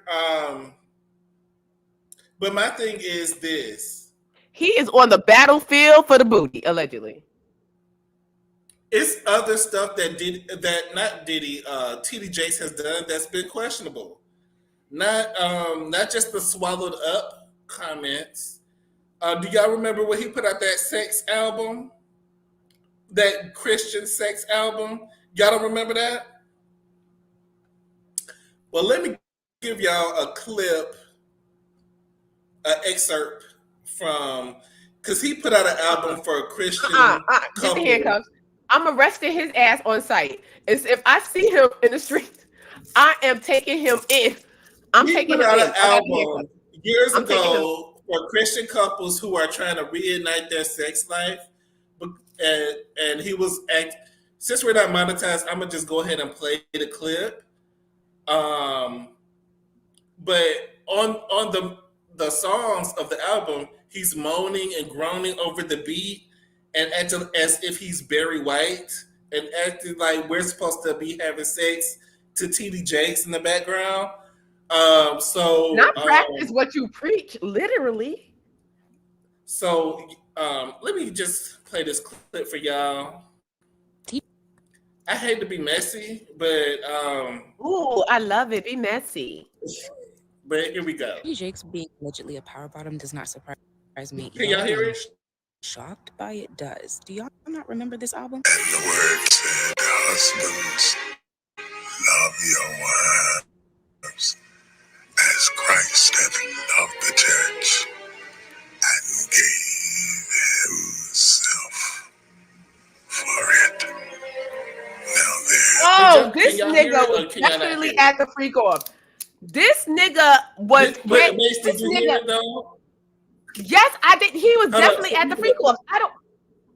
In my opinion, after hearing this, I think he was definitely at the freak off. I think he blessed the freak People were off. saying that they didn't hear it, so I'm gonna try to play it again. Oh yes, play that again. I'm gonna try to get the fullness and the holiness of the sex. This album. nigga done blessed the freak offs. Like he was sitting there, he probably was blessing the freak offs allegedly. Hold on, let me see. Y'all let me know if y'all can hear it. I want y'all to be able to hear the word. TD Jakes being allegedly. Mace, can you let me know if you hear it? Bottom does not surprise me. Y'all being shocked by it does. Do y'all not remember this album? And the word said, husbands, love your wives as Christ hath loved the church and gave himself for it. Now there's a real lover. You see, my friend, a good lover is more than hips, lips, and fingertips. It is. I'm sniffing like a Barbie. Hips, lips. Did he say hips, lips, and fingertips? Hips, lips, and fingertips coming from our bishop? Did y'all hear that? Or was they trying to interfere with my volume? Y'all let me know I'm about to write another poem. TD Jakes, you freaking hips, fake, lips, moving your body like a snake, passing around that collection plate, bending over, and it's penis you take. So he was I'm doing the about to write a whole song about TD Jakes. So did y'all hear it? Y'all remember that sex album? It came out a few years ago. I didn't remember it, but I just heard it. It came out a few years ago, and the premise was he was supposed to help couples rekindle their sex life,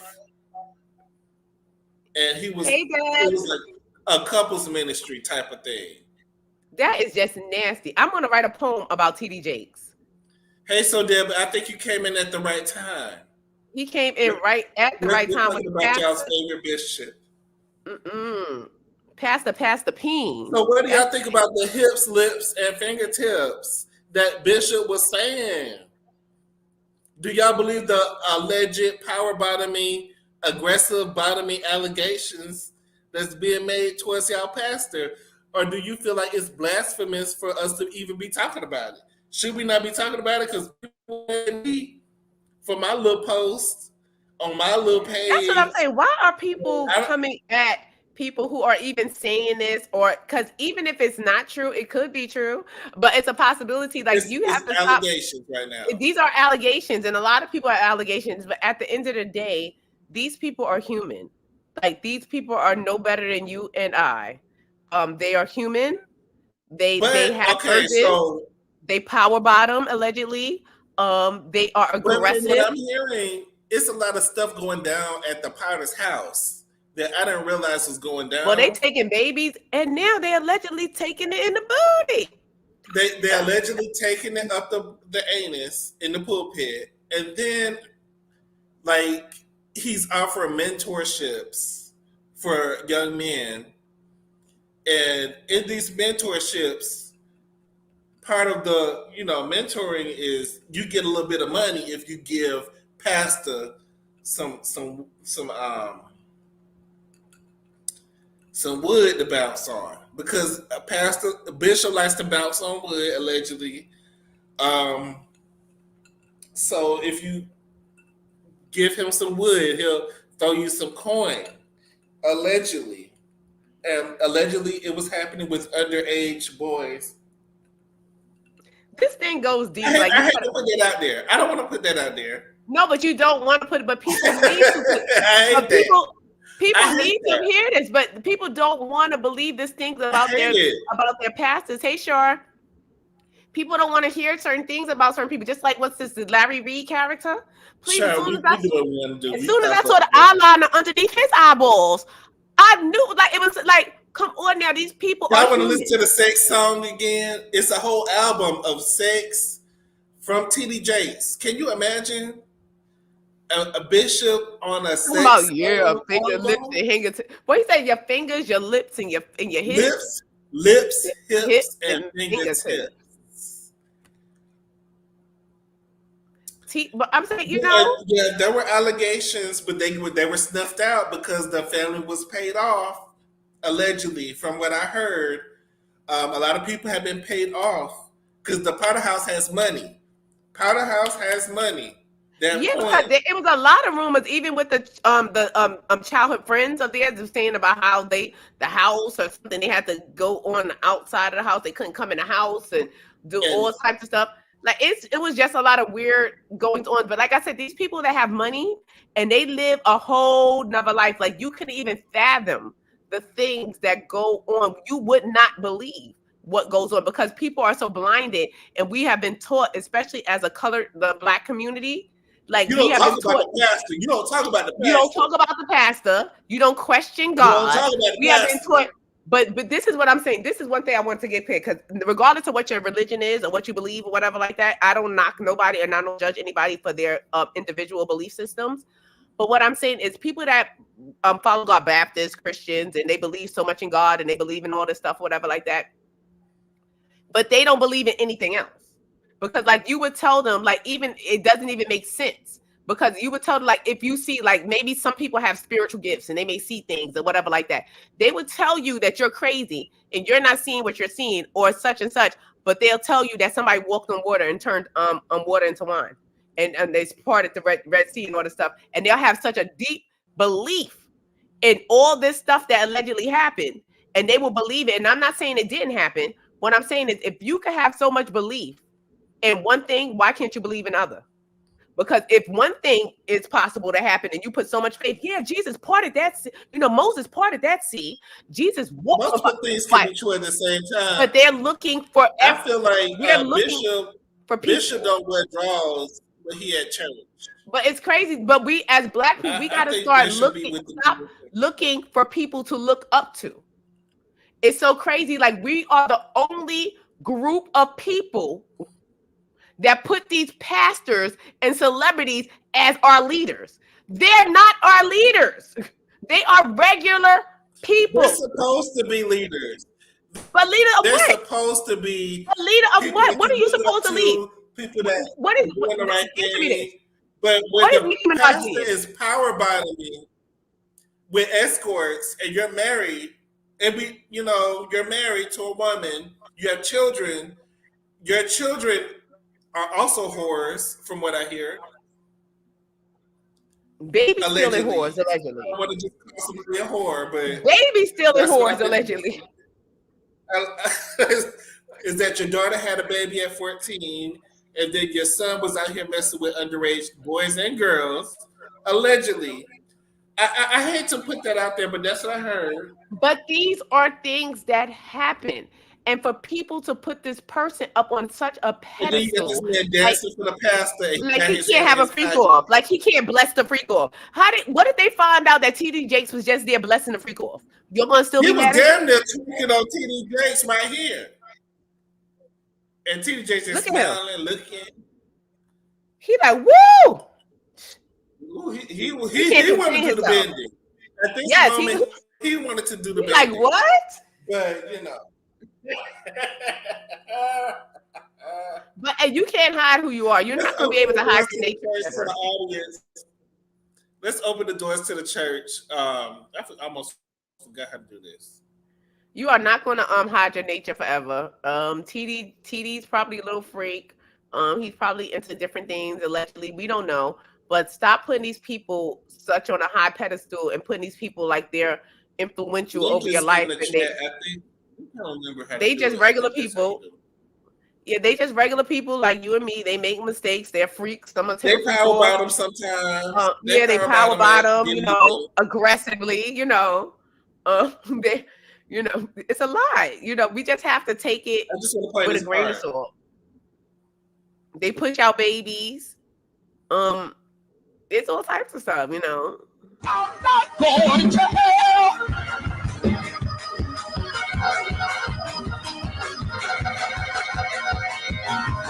Jingle bell, I'm not going to hell.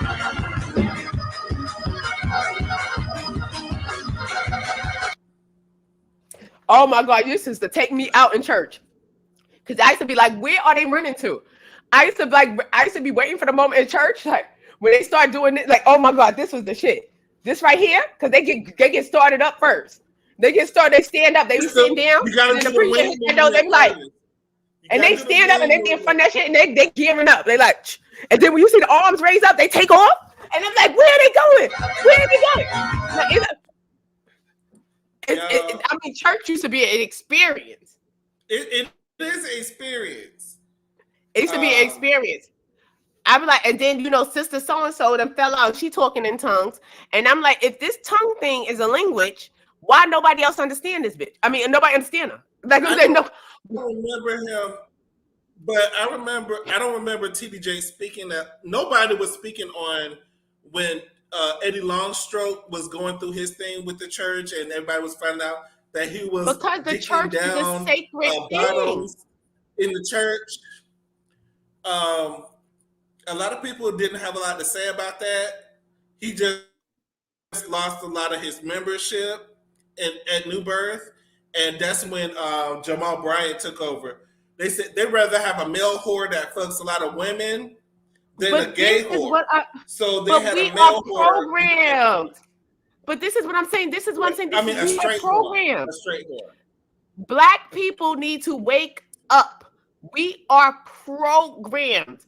Why would someone who is your enemy, the slave master was your enemy because he enslaved you, forcing you to do labor that you did not want to do without pay under force.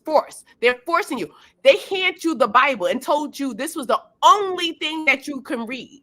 Why would they give you anything that's beneficial to you if they enslaved you?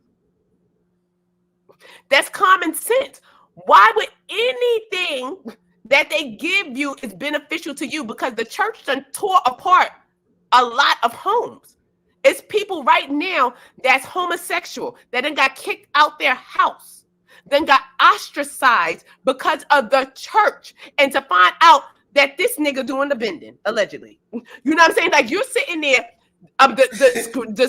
discriminating against your family, talking about the organ player. Now you know the organ player and the choir leader. The organ player be straight. It's the choir directors. It's the choir director. You know the choir, but no, the organ player too, because the way he be hitting down on the praise team. It's the praise team, choir director, people in the everything choir. Is in a big, and it don't make sense. Why would you like kick your kid out or disown your own flesh and blood? That's not of God. God is within you. You are God. You are God. You're God. God is you. When you walk up and when Kanye said he a God, he a God. I'm a God. I'm God. Like you're not. God is within me. I can't go to no church or go to no faith and go try to find God or have somebody tell me about me.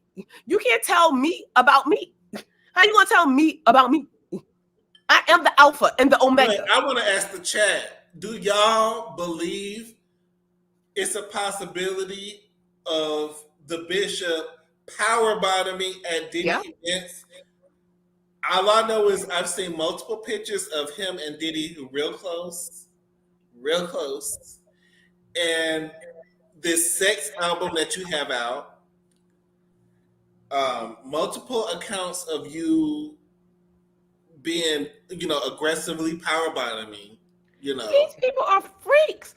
Like, people y'all are so. the freaks. But why are people so shocked? That's what I'm just saying. Like, yes. but I'm just saying, but they're this is what they're taught. This is on a higher level. That's why I said this is bigger than you. This is bigger than rap. This is big. This is world stuff. This religion shit was given to us. Everybody, if Baptists are so Baptist, right? And Christians are so Christian, and everything is so thing, why do you got to go to the Vatican and get approvals for anything? Every church in the world, there's a Muslim. Catholic. No, but no, the Baptist churches too. Every church, every religion. I mean, Muslim, or go do your research. They all report to the Vatican. Every last one of them. Every one of them report to the Vatican to get approval about what they can. I wouldn't expect my bishop to be bent over. But I would, because why wouldn't they be bent over? Taking multiple digs at all this stuff is rigged. Everything is rigged. Everything they lied to you about. Our bishop. No, not our bishop. No, not our bishop. Yes, no. Please. The bishop probably taking the bishop. The bishop probably loose as a goop. Like I said, the bishop is coming prepared. The bishop didn't need no fleet. No nothing. The bishop didn't need no Astroglide. The bishop didn't need no KY jelly. You know you got to clean before those experiences. You got to get your fleet. You got to put your leg up on the tub. You got to clean out the the cavity to make sure they don't come out. And you got to make sure you don't eat. You can't eat nothing. Trust me, because I know the community. Like I said, I've been down. I've been down for a long time. You know what I'm saying? I've been down since the 80s. Like I've been down for a long time. I know this. I mean, I go back to when they was calling them the gays, the thing. When they just do this. This is how far I've been down with the community. I've been down. So I know it all. You understand what I'm saying? So before you have a date, you got to get that fleet, because that's what my mother told me. She wasn't my mother. He wasn't, but whatever. But she said, I got to get the fleet. I got to get, right. And I can't eat nothing for at least 5 to 6 hours. Because I'm like, why you can't eat nothing? Because he's like, like that. He's like, I want nothing to slip out. I'm like, slip out. Because I was a young girl coming up. I didn't know what the hell he was talking about. No. But now I know. So I know that he comes prepared. Like he don't even need the fleet, because he's just loose and it just slides right in, and he just comes fresh and ready for the night. Allegedly, I can believe it. So we were asked if anybody wanted to join in. Y'all asked. I put the link in there a couple times. So I know, but I bet we said we was having a freak off. The thing is, Bishop, like they had to been paying the escorts, because I don't know how you get it up for the bishop. But you gotta understand, his booty could be nice. Like a lot of people like that juicy booty, and that if he's bent over the right way, like you're not really looking at his face, you're just looking at all that voluptuous booty just spread up. So now it's spread up, and it don't need no grease either. So it's just like a hole. It's like so. What I was told was power bottoming is like when you have no balls. Like that's what I'm saying. It's no. Like, that's what I said. You don't need nothing.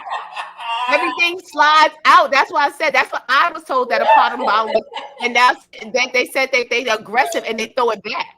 I was like power, and they was like, no, girl, a power bottom throws it back. And so I was like, throw it back. What do you mean throw it back? They was like, no, they make that ass clap. I was like, what? They was like, yeah, you know how you aggressive. You know how you like, ooh, catching. Listen, I'm scared to talk to my mama about this because my mama loves TDJs. Don't just avoid the whole situation. Just don't. Just avoid. My grandmama, she loved TDJs too. Just don't even go in the. Just stay away from them for a couple of days. Don't even. I know if I start with my grandmother, she gonna have a whole monologue ready for me, like and not knowing. This is what I'm saying. This is how they get you.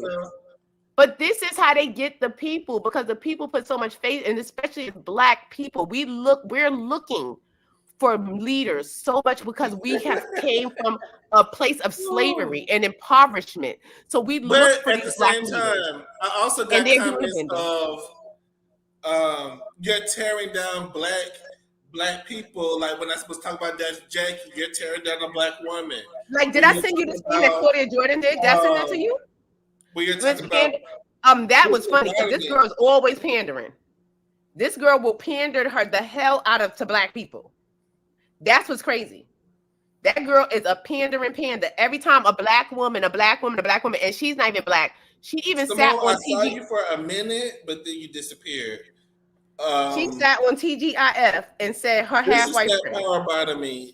When you can take King Kong with no problems. So power bottoming is like you can take Big D with no problems, with no lube and no walls. No, but you got to power bottom is when you can take it and you can throw it. Like you The throwing it back. definition said aggressive bottom. Aggressive, it means that you're throwing it back. It's like you're not laying there. You know how some people lay there? Like you lay there. You're not a pillow princess. You understand what I'm saying? So you're not a pillow princess. You're riding.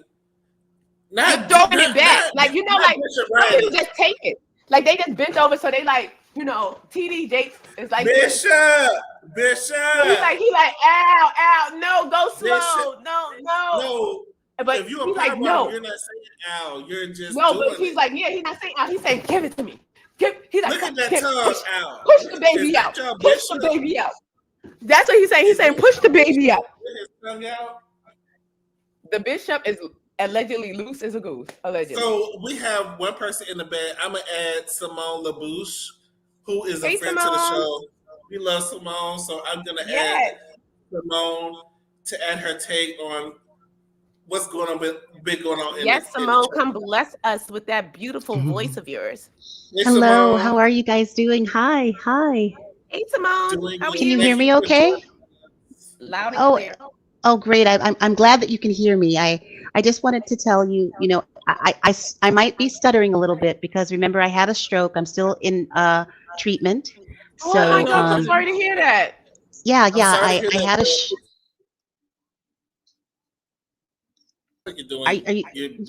I'm doing much better. Yeah. I'm so glad to hear you're doing much better. Yeah, I'm in treatment. I'm still working on my health. What? He said, "Keep us updated." I'm sorry, on, please your progress. updated. I had no idea. I didn't Absolutely, have I had no idea. Yeah, I will keep you updated. So I just wanted to say that MASE was totally right, is totally right. There are rituals in Hollywood, and if you don't go along with them, your career will be negatively affected. Not only negatively affected, they may just try to destroy you. Many people think Jonathan Majors, right now, he's dealing with the issues that he is dealing with because he refused to play ball. I don't know if anybody saw the Ebony magazine photo shoot that he did, where he had the flowers and the pink coat. Yep. Yes. Many people thought that that was the industry grooming him. And when he said, "This is as far as I go," yeah, I will sit in your flowers. I'll wear your pink coat, but I won't go I won't go any further than this. That's when they said, "Okay, you know what? You're done. You aren't going to play ball. You aren't going to be a Hollywood movie star." So that aspect is there. People believe that that happened to not only Jonathan Majors, but a number of other actors. And like I posted in the comments, Harvey Weinstein was accused of mistreating over 80 women. I wonder who is the person who has mistreated the most men in Hollywood, because when it comes to sexual abuse and men, we don't really have statistics. I remember hearing Because men don't report as often. because men don't report it. I remember hearing 1 in 4 women have dealt with sexual abuse of some sort, but we don't know what the numbers are on men because they don't report it. And some people think that this is the show that you're doing right now. Well, this is just a fun show, but I think that people need to talk about these things and they need to talk about them deeply. So there's some things that you talked about here that I wasn't really sure of. I hadn't heard of, but when MASE talked about the rituals, I had heard that up before, and not too long ago, I had heard Jonathan Majors. He said, "I'm not going to be a part of your rituals." But you know what, Simone? as far as like the Jonathan Major, because you could see, like, if you watch and people pay attention to the patterns, like, because I want to do another show. I'm going to go back live again later on tonight with my cousin. But I wanted to go even back to, like, with the death row and stuff with Puffy. This goes back. If you go all the way back, they're involved. This goes back to Jada Smith, Jada Pickett. This goes back to Will Smith. This goes back with Tupac. That's all connected. Everything that happened with Tupac, Biggie, that's all connected. Jules, remember Jules, the young lady, the lady that was from Def Jam. I'm not Def Jam. I'm Death Row. I'm not familiar with her. She passed. She did the song, and now I gotta do some shit that's clean when I'm on a dick. Hell yeah, I get real mean like a washing machine. I could wash the clothes or the hose. No, I'm on the floor. Oh, they can't hang with my type of slang. I ain't trying to say I sucked every dingaling, but just the juicy ones with the tip of my tongue, and then they sprung with the nut tongue. Bitches Well, ain't what shit. was the issue with her? She did that song. That was her. But she was saying. She went and did an interview, and she was saying, like, about the Hollywood and how, like, Mary J. Blige was sleeping with the guy Danny Boy at 16, allegedly, that she was sleeping with Danny Boy, and that Suge Knight was sleeping with Puffy's baby mother, Misa. And that's how the whole beef started with the East Coast West Coast. It wasn't Biggie and Tupac, and it goes all the way back. Now Suge Knight is in jail, but he's now doing those jail phone calls. And he's letting out little pieces. He's in jail for running people over on camera. But he's doing a podcast. But while he's in jail, he's doing a podcast that's currently on YouTube that's called Suge Knight Jail Phone Calls. So he's calling in and he's putting in photos and stuff like that. So he has photos of him on the floor playing with baby Justin, Puffy's son, when Justin was a baby, and him hugged up with Misa. He said, LA, at one time Suge was managing Mary J. Blige, and Misa and Mary J. Blige are very close. So she would come to LA with Mary back then. So like a lot of this stuff started from back then. If you follow, and I'm saying as far as Jonathan Majors, he came off that masculine role. As far as what's that? The Netflix show. I love that show. That movie that was on Netflix with Idris Elba. Wasn't he on something with the girl? It was the cowboy show. It was the cowboy show. It was the soundtrack was by Jay-Z. The soundtrack of that show. What is it? He was what's the name of the show that's on Netflix? It's the movie. If anybody in the chat knows it was a Western that's on Netflix. It was a black Western. I hope they didn't take it off Netflix. It was really good with he lost his deal with Marvel. With Regina King. What is it called? The harder they fall. The harder they fall. He just did that masculine role, like playing a cowboy, playing like the Avenger of, like, a cowboy is considered very masculine. Or whatever. Like you said, when you mentioned the flowers, I just thought, like, you got to watch and pay attention, because he just came up doing that manly role. And they try to, like, simmer him back down and put him in those flowers. You know what I'm saying is, like, you see, like, the pattern, like when she mentioned the Hollywood game, like they play the Hollywood game, like for him to come off the masculine role of being this cowboy, and for him to be signing a contract with the Army. You understand? He was signing that contract as far as being the spokesperson for the U.S. Army. So therefore, that's very masculine. Do you understand? Those are masculine things. So therefore, when they put you back down, we're gonna put you back in your place, little boy. We're gonna sit you down and put you on a coat with flowers. We're gonna put you in pink. We're gonna make you we're gonna feminize you. You understand? Like I said, and so like you said, when he said that he's not doing this as far as I go. It's really exactly. That's what I'm saying, Maze. That's what I'm saying. They made him do that. And I was like, wow, him coming off those masculine roles, and they try to feminize him. And he said, you know what? We'll do your little. He said, by black masculine. Yes, and he said, because I think typically white men feel intimidated by black masculinity.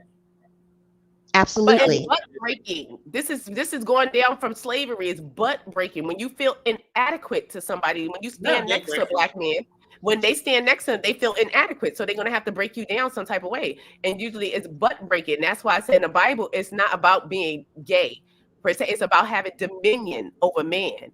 And thou shalt not lay with man to have dominion over man. Because when you go into somebody's anus, they say that you're taking dominion from them. Like you're doing like some ritual. Let me just say this. When it comes to assault, it isn't about sex. Rape is about power. Now, I know you guys aren't monetized, so I can go ahead and say that. I don't want to cause you any trouble. No, But go ahead.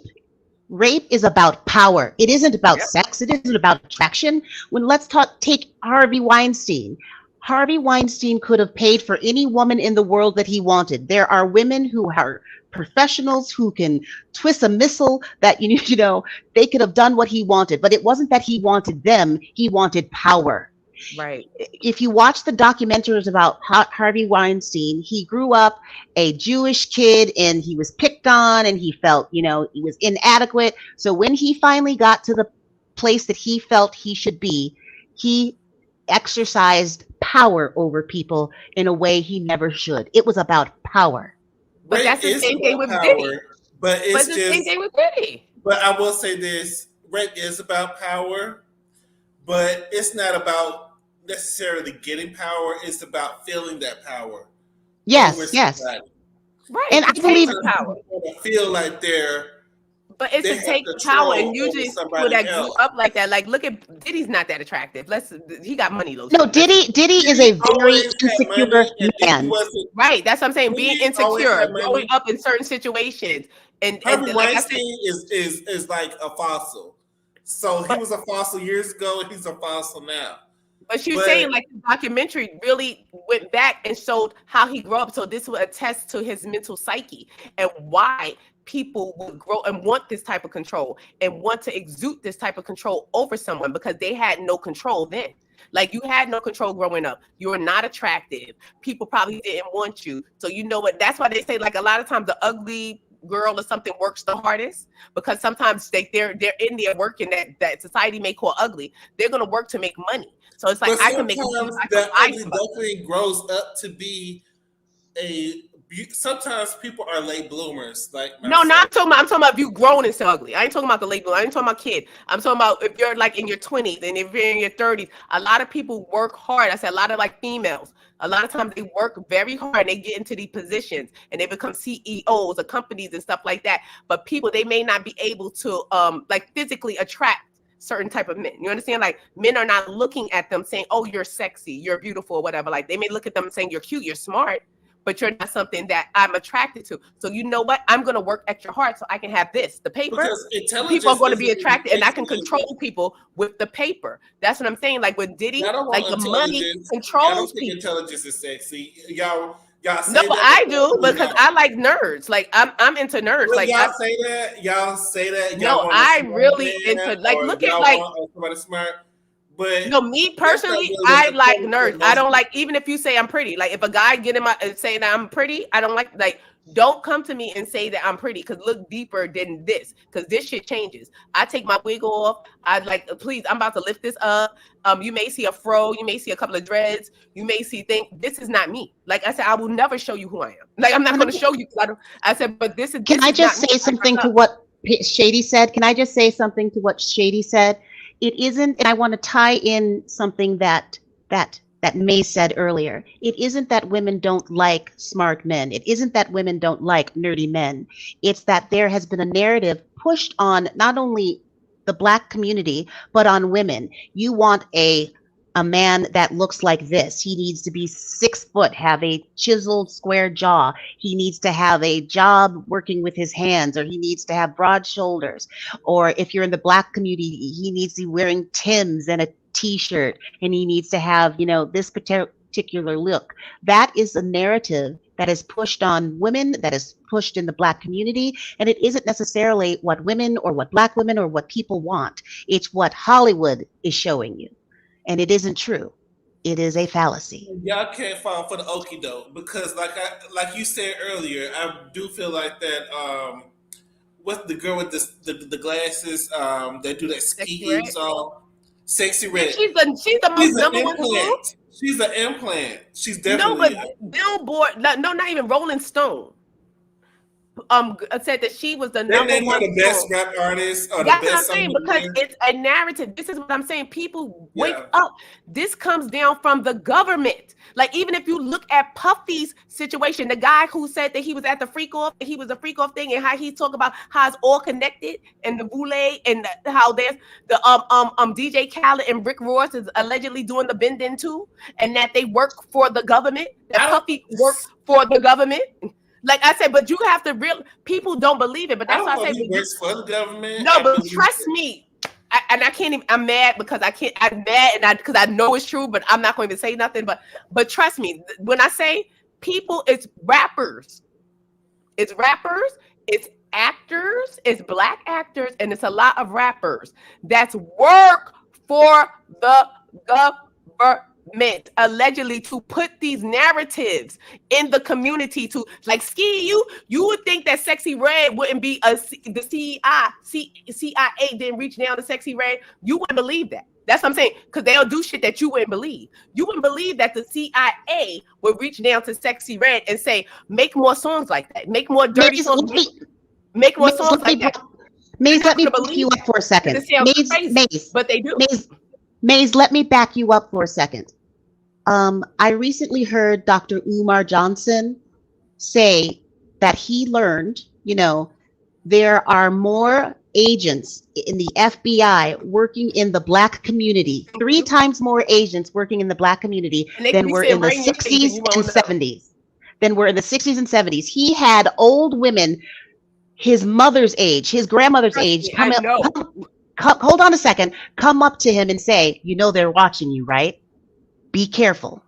So what you're saying, I'm just backing you up. They are in our community. They are causing division, pushing ghetto girl looking like narratives. me.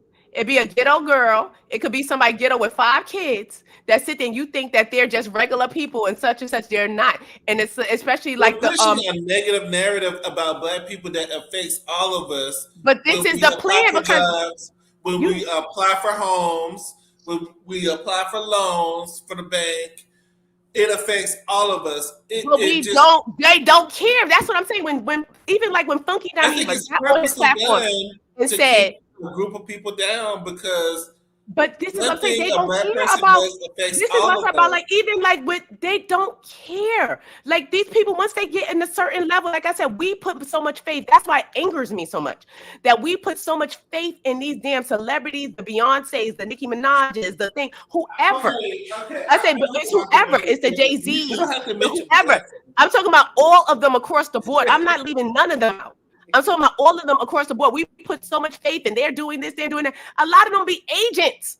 A lot of them are sent here to captivate you. So you be captivated. Oh my God, she's so beautiful. Oh my God, she sings like this. Oh my God, then that. And like with the Sexy Reds and stuff, all that ski, you got girls out here to ski, because even me, I'll be ski. You know what I'm saying? Like, and I know the deal. You know what I'm saying? And I seriously, I know the deal. I know what's really going on. What's really going on. And like, these people are placing, it's drugs being smuggled through alcohol, allegedly. It's a whole bunch of, they got liquid cocaine. You hear what I'm saying? It's a whole bunch of things that people don't, that you wouldn't even think of and that you don't know about. But these dumb, like, I think Black as a whole, just stupid and blind, and think that these people won't work against you because y'all the same skin color. Are you a fool? Like when Funky Dineva got on his platform and said about the lady who made the COVID vaccine, she's Black. You think she give a damn about your Black ass? We sold each other out several times. We sell each other out every day. You think they won't sell them out to damage a whole bunch of Black people, but their Black family's good. I'm good. So why the fuck am I worried about your Black family? I want to comment on something else that you guys talked about, if I can comment on that. Okay, 1 second. Let me grab my thought for a second. I'm sorry. What was it that I wanted to comment on? What we talked about? Oh boy, hold on. I lost my thought. You guys, I can remind you. We talked about Taraji. We talked about yes, that's what I wanted to talk about. Taraji P. Henson and the color purple. First of all, I heard something that I think is very appropriate. There is no such thing as a good billionaire. Did you hear what I said? There is no such thing as a good billionaire. While in recent times we've heard billionaires take on philanthropic projects. We've heard them talk about, well, I'm not leaving my children any money, I'm going to leave it to a charity. Understand this, a billionaire got to be a billionaire not because they share, not because they play nice, not because they collaborate, because they make money and hold on to it. So if you think that you are going to work with a billionaire and you're not going to, first of all, a number of people have said that it's very difficult to work with Oprah. What I think that they fail to understand is you aren't working with Oprah, you are working for her. Yep. Yes, you were working for her. And some mistakes that I want to talk about. One that Monique said that we were talking about Monique. Yeah, Her husband is her manager and agent, and that's a problem because while he's a very intelligent man, he isn't an insider. He doesn't know what goes on in these negotiations. One thing that I have come to learn about these Hollywood movies is you aren't paid to promote the movie, but you are expected to do it. So when your agent is negotiating your contract, your agent has to know, okay, when it comes to the promotion, I know you're not going to pay them, but you're going to fly them down there in a private jet. You're going to put them in a private, outfit. Yes, a private suite, a five-star. You're going to fly their glam team and all that. They won't get any money, but you're going to do all that. Monique's husband didn't know to ask for that. You know who else didn't know to that? Did you ever see the movie Trust with Michelle Williams and Mark Wahlberg? It came out several years ago. Okay. Mm-hmm. Michelle Williams had a number of problems because once the movie was in the can, they called her back and said, we need you to do some shoots and some retakes. She had no idea. Why are you asking me to do shoots and retakes? We finished it. Well, this is how it works. Your agent did not negotiate this for you. And when they asked Mark Wahlberg's agent about it, well, Mark, do you do this? And he said, yes, but my lawyer takes care of this. His lawyer saw to it that he was properly paid because his lawyer was an insider. He knows how these things work. So if you're going to have a family member, you're going to have a friend, try to be your agent, you are always going to miss out. You need a traditional agent who knows. Somebody that knows. And if you think that you are working with someone who is similar to you, if you have an affinity to one of the person who you're working to, because we are both Black women, we are both in our 40s, be careful. Hollywood is a business where they tear each other apart. And like you said, MASE, they're actors and actresses. They can look in your face, tell you a lie, and believe it themselves. Yes, and lie like a rug. They will sit there and look at you and lie like a. That's why the CIA and FBI reach out to actors. Absolutely. Who are going to play the roles? Silly. Absolutely. Like that's something who can sit there in your face and act like they're not an agent and get all the information, corrupt you, sniff a little, smoke a little, drink a little, right along with you. But right along with you, and they're the agent. Right next to you. Every day in corporate America, I see people do it every day. Laugh in your face and then go in the manager office and tell everything that you see. Yeah, but it's a difference when you're trying to corrupt. It's a difference between trying to be messy at office, and then when you're trying to corrupt a whole community. Whole community, like you're trying to corrupt a whole Black system. Like I said, these people, these higher ups and these elites, and they don't like you. I'm sorry, they don't like you because why is everything like you breathe wrong about a Jewish person? They are going off on you. You are a thing. You're losing everything. You're losing your job. Everything. What about anti-nigger-medic? I didn't hear nobody say anti-nigger-medic. Why y'all can say whatever the hell y'all want about Black people, but we can't say, if we say something, we're complaining. Why are you complaining? Slavery is over. But y'all Holocaust is never over. Y'all ain't never go through what we went through. Your Holocaust was a walk in the damn park. With you with this whole Palestine. No, but their Holocaust was a walk in the park compared to our still struggle. You say anything about free Palestine, you're done. They're trying to ruin your career. Because this is what I'm saying. It's a whole agenda. They're having secret meetings, and you know who the next target is? Black young men. Black young men are the next target because that's dangerous to the Jewish community. Black young men, like anything that they feel and for that's I said Trump 2024. You're not going to bully me as Black people, and we sit here and we talk about Black people, but you bully people into their decision. Why you voting for him? How he became a racist? Y'all got to even look at that. This nigga became a racist, right? when he went into politics. But right before he was in politics, he never get called a racist. Never. Y'all ain't never blow smoke about him being a racist. Now, y'all done said that he was a slumlord, but y'all never said he was a racist. Now, Yes, they did. When he was I was giving about to them money. say they were saying that about that case in New Okay, but York. I'm just saying, but he's no more of a racist but he's no more of a racist than any white man in America. Because if you think that any white man that's over 50 in America is not a racist, you're a fool. You're a fool. Because racism is how America was built. I don't So want to you're make gonna generalizations about racism people, is but how a lot America was of built. So they all racist. Down to Joe Biden. Joe Biden is racist too. He's just as racist. And what is he doing? And he's sitting there letting all these people in, all these migrants. They're destroying America from the inside out. And I can't wait till everybody see what he's really doing. And everybody, oh, a black woman, a black. This Kamala, she's sitting there laughing like a hyena every chance she get. Every chance she get, because she know what time it is. She been bought and sold, allegedly. She know what time it is. Like I said, please, they just put in there, you just the face.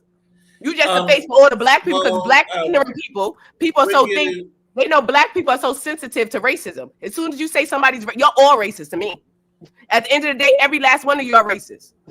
I don't trust none of y'all. You're all racist to me. So therefore, just a lesser. I'd rather a racist that's going to be a little upfront, instead of a racist that's going to sit behind and hide. I appreciate you coming on. Is there anything that you wanted to say before we wrap these up? It is getting late in Atlanta. No. No, I just wanted to pop in and just give a couple of comments. I was waiting for you guys to start, and I'm glad you guys went live tonight. Thank you for waiting on us. We're very much ratchet. We're very much ghetto. Colored. We come in when we want to. We do. Just thank you for bearing with us. But we giving power bottom. We giving. We ain't doing the bending. We're not doing the power bottom. We coming in when we want to. But thank you so much, Simone. And definitely get us, keep us posted on your progress, on your health, and I wish you. Yes, I had no idea. So yeah, just please keep us updated on. Yes, please, and I wish you all the best. I will. Thank you so very much. And thank you for your insight. I really appreciate you coming on. And thanks for letting these people know that it's more out here to this. And people are just, they don't believe that. They're like, no. Okay. Yeah. They don't believe that. They're like, no, that don't. Yes, it does. It happens. Because I think I was invited to a freak off twice. I don't know if it was Puffy. You could have called in. You could have called in. But I think I was invited to a freak off. I was invited to a freak off before, but I declined because I don't like autumn juices around me. Like, I didn't know it was a freak off. That's what was the problem. I just want to be with who I'm with. I don't want to be in a freak off. Me neither, but I'll watch one. That's just not me. That's just that. But I'm gonna definitely watch, because if I get in there and I get, I'm like, I don't want to watch, because if you watch, you're gonna be invited in. I'm gonna sit here with my. Now, MASE, did you say that you're going live with your cousin later on tonight? Yes, on my channel. So just after you get off here. Yeah, after I get off here, I'm gonna try to set up the link if I can set it up. Oh God. Okay, all right. Well, let me see if I can try to catch that as well. Yes, and now because if I can set it up, I will definitely, and I will send you the link too, because I want to go into like a deeper conversation, because like about these handlers too in Hollywood. Yes, go ahead and send it to me on my Instagram. You've got my Instagram, right? We can have a late night. I do believe Jade is a handler. Y'all could be up all night talking about this. No, because people need to know about these handlers, and like Hollywood, people think everything that glitters is not gold. Like, and a lot of times we get our circumstances allow us to Kanye West said something, and I want to leave y'all with this. They made us hate ourselves and love their wealth. Because we hate who we are and we love their wealth. We want to be affluent. We want to be in these things. We want to have this. We see the lifestyle and we want it. Like, oh, and like we tell people like, oh, it's not good to don't date a bus driver. Ugh. You know what I'm saying? Like, I'm a lawyer. Why would I date a bus driver? You know what I'm saying? We tell these things because we want to live this life. To your page, and we want to do all this stuff like that thing. And sometimes that's not equating to who we are as a spirit. We are spiritual people. We are carbonated people. We need to step more inside of ourselves because we are Beverly said being she gotta go to destroyed. work. Beverly said she gotta go to Oh, so work. we could do it tomorrow. So maybe tomorrow afternoon you'll be up. Beverly said you I'm going not to work sure. in I'm 3 not hours. sure. I'm gonna be waking because I don't know what I'm gonna do. I know I'm gonna be knocked out in 3 hours. I'm Oh gonna yeah, because she sleep. got to go to work, and I forget. I'm thinking today's Saturday, Babs. I thought you had off because I know you Well, got off it's Sunday. Friday. Well, we film on it's Saturday now, but we But started I on don't even. Friday. I didn't know Christmas was in 3 days. I But did thank not you. even know what Christmas was. I don't know what's going on. This seems Beverly like we're said in a she gotta war. go to work, but thank you, Simone. Thank you so Well, much. but we'll do it. We'll do it another Yeah. time. But thank you so much, and thank you so much, Simone. But when I do it, I will send you the link, and I'll send you and I'll be DMing you. Okay. All right. And thank you All so right. much And for thank coming you up. for keeping us All right. accountable. You know how we do over here. All right. I'll check in. All right. Have a good night. Yeah, but the Thank you, pastors are Simone. bending. It's freak offs. Pastors are doing the There's bending a lot of allegedly. bending going on. I don't like the bending in the church. I do. I'm here for it. I'm Who here do for we all run the to? bending Who in do the you church. run to when the church, the bishop But this is what I'm saying. is What's bent wrong with him over? bending? It's Who do you nothing. run to? This is I'm why it's confused. messed up because Hold you on. should be able to run to your bending pastor. Who run to my bending pastor about Yes. what? Unless About I'm doing anything. bending. Unless I'm trying to be bended. No, but if he's bending in the privacy of his own freak off, he's not bringing that bending spirit to the If church. you're doing the bending, and not only are you doing the bending, you're an aggressive bender. You're an aggressive bender. He's throwing it back. Okay, he's not lazy. He's telling you he worked for the Lord. Like he throws it back in the name of Jesus. Okay. But you're married. You're committing adultery against your wife. You're married. We don't know what his wife is into. His children. wife just started walking. She just started walking again. We don't know his wife. His wife just started walking again. We don't know what type of thing they had. You heard the song, the sexual tape. Not the bishop. You heard the sexual tape that he just made. That sexual allude. You know what he said? Lips, hips, and fingertips. Lips, hips. Do y'all want to play the sex song again? Lips, hips, and fingertips. See, that's the intro. I'll To send you a little something on Cash App in Georgia. Oh, okay. Let me put the Cash App. Let me pass the collection plate for the people who's wanting to donate to the church. MASE Shady Show. Thank you for joining us on this impromptu live. We will jump in every night. And we got to get up. We got to keep up with our lives because we just. It's a lot of mess that's been going on, and I wanted to do it today because it's the holiday weekend, and I was like, I don't know when we'll be able to come back. Y'all bend it over. It's popping. Oh Lord. Yes, and So Deb, we got to check out So Deb too, because you got to let us know what's going on with these basketball wives. California Cutie and CC, So Deb, Shar, Simone Barbie's LaBouche. World. And I'm looking at my Barbie, and I'm looking. I can't even think of the name. Barbie's World. They have their show together too. The East meets West. When is the court? When is the court renewing? Like I know we're gonna come back with court because I was speaking to Nola about doing some. I think we're going to probably go into some court reports because I said since everybody's doing the bending and people are alleging to do these freak offs, I think we just need to report live from the court. We don't even need to prosecute. We just need to report the goings on. I think we'll be coming with something like that. That's the show. Report from the court. Right, court reports. That's what we're doing. I haven't seen. Nola was here in the chat earlier. Hey, but, Shar. Who else? If I missed you, charge to my mind and not my heart. Is yes, and shout out to my girl Cleo. I didn't see her in here today, but Cleo will. I know she's gonna catch our replay. Cleo is most likely gonna catch the replay. She's most likely gonna catch the replay. We might have caught her slipping tonight. We didn't really announce it. She probably even know we go on. She probably didn't even know. We didn't really announce it. I announced it like 2 hours we didn't announce before. anything. So, but definitely we'll be back, and I'm going to be back with that because I want y'all to hear some things that Jewel had to say, and it's like putting these puzzles together and the pieces together is like crazy. But all that Diddy, because I'm watching the young lady as well. CC. The only time you should be doing the bending in church is when you pray. And you get on your knees to pray. No, but not in church. But I'm talking about at the freak offs. But he should be able to bend in his spare time. That's what I'm talking about. He could do spare You time have bending. to live the life that you preach. You have to live the life that you But preach. this is what I'm saying. People need to change the preaching. That's saying because they need to live the life.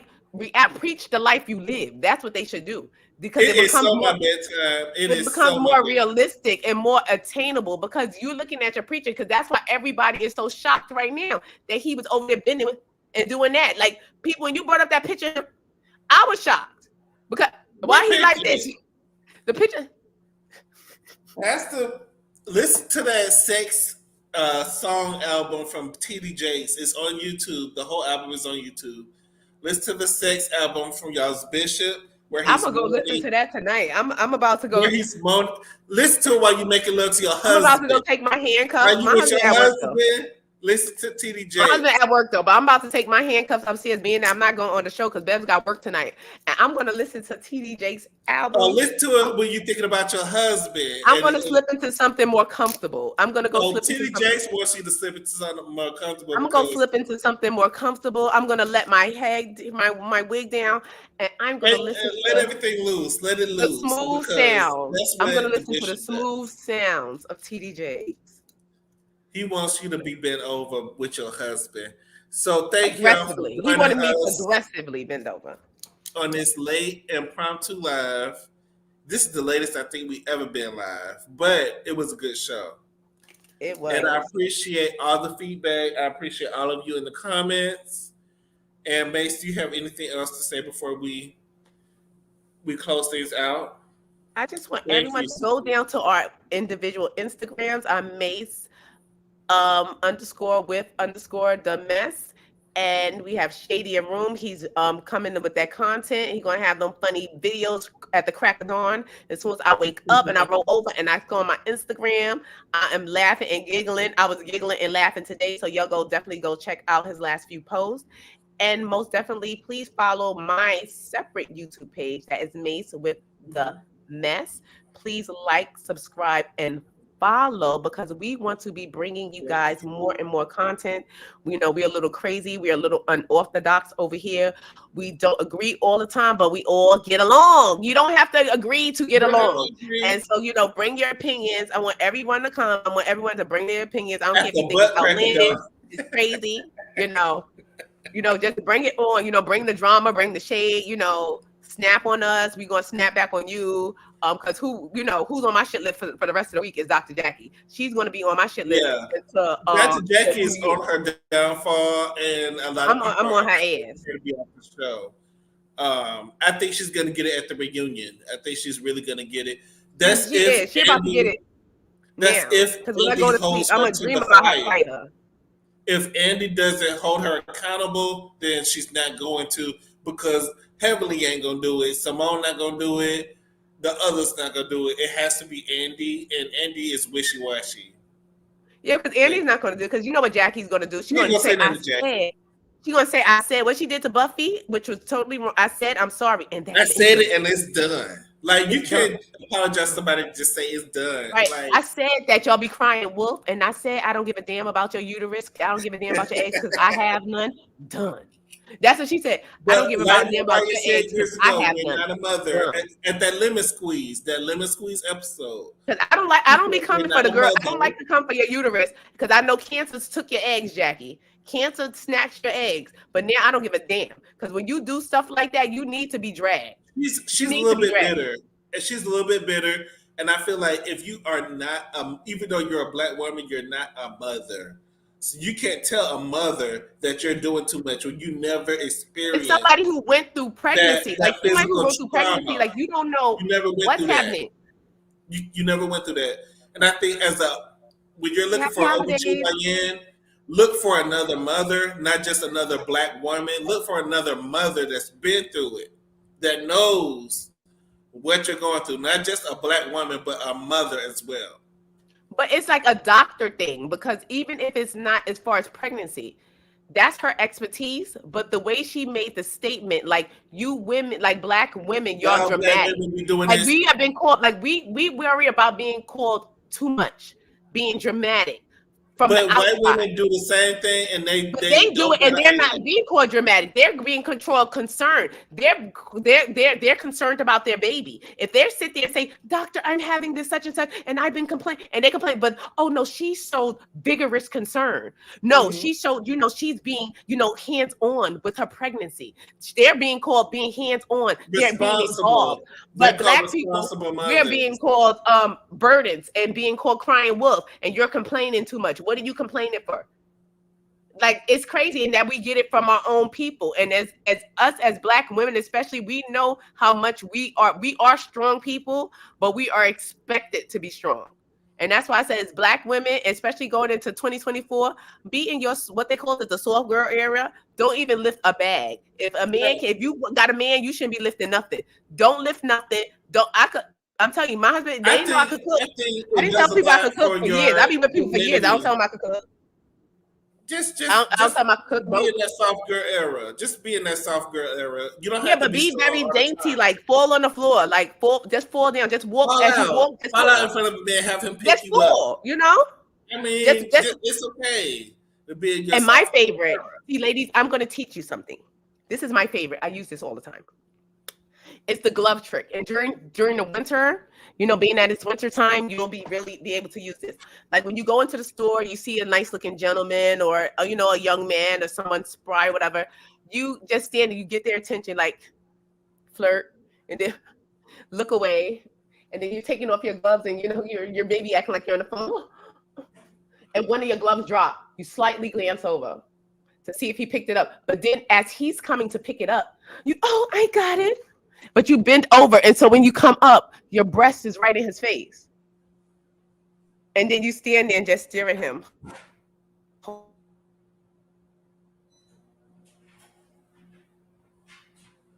Especially if you smell good. If y'all don't learn it from MASE, TD Jakes will show y'all how to do it after next battle. Right. He will show you how to do it vigorously and aggressively.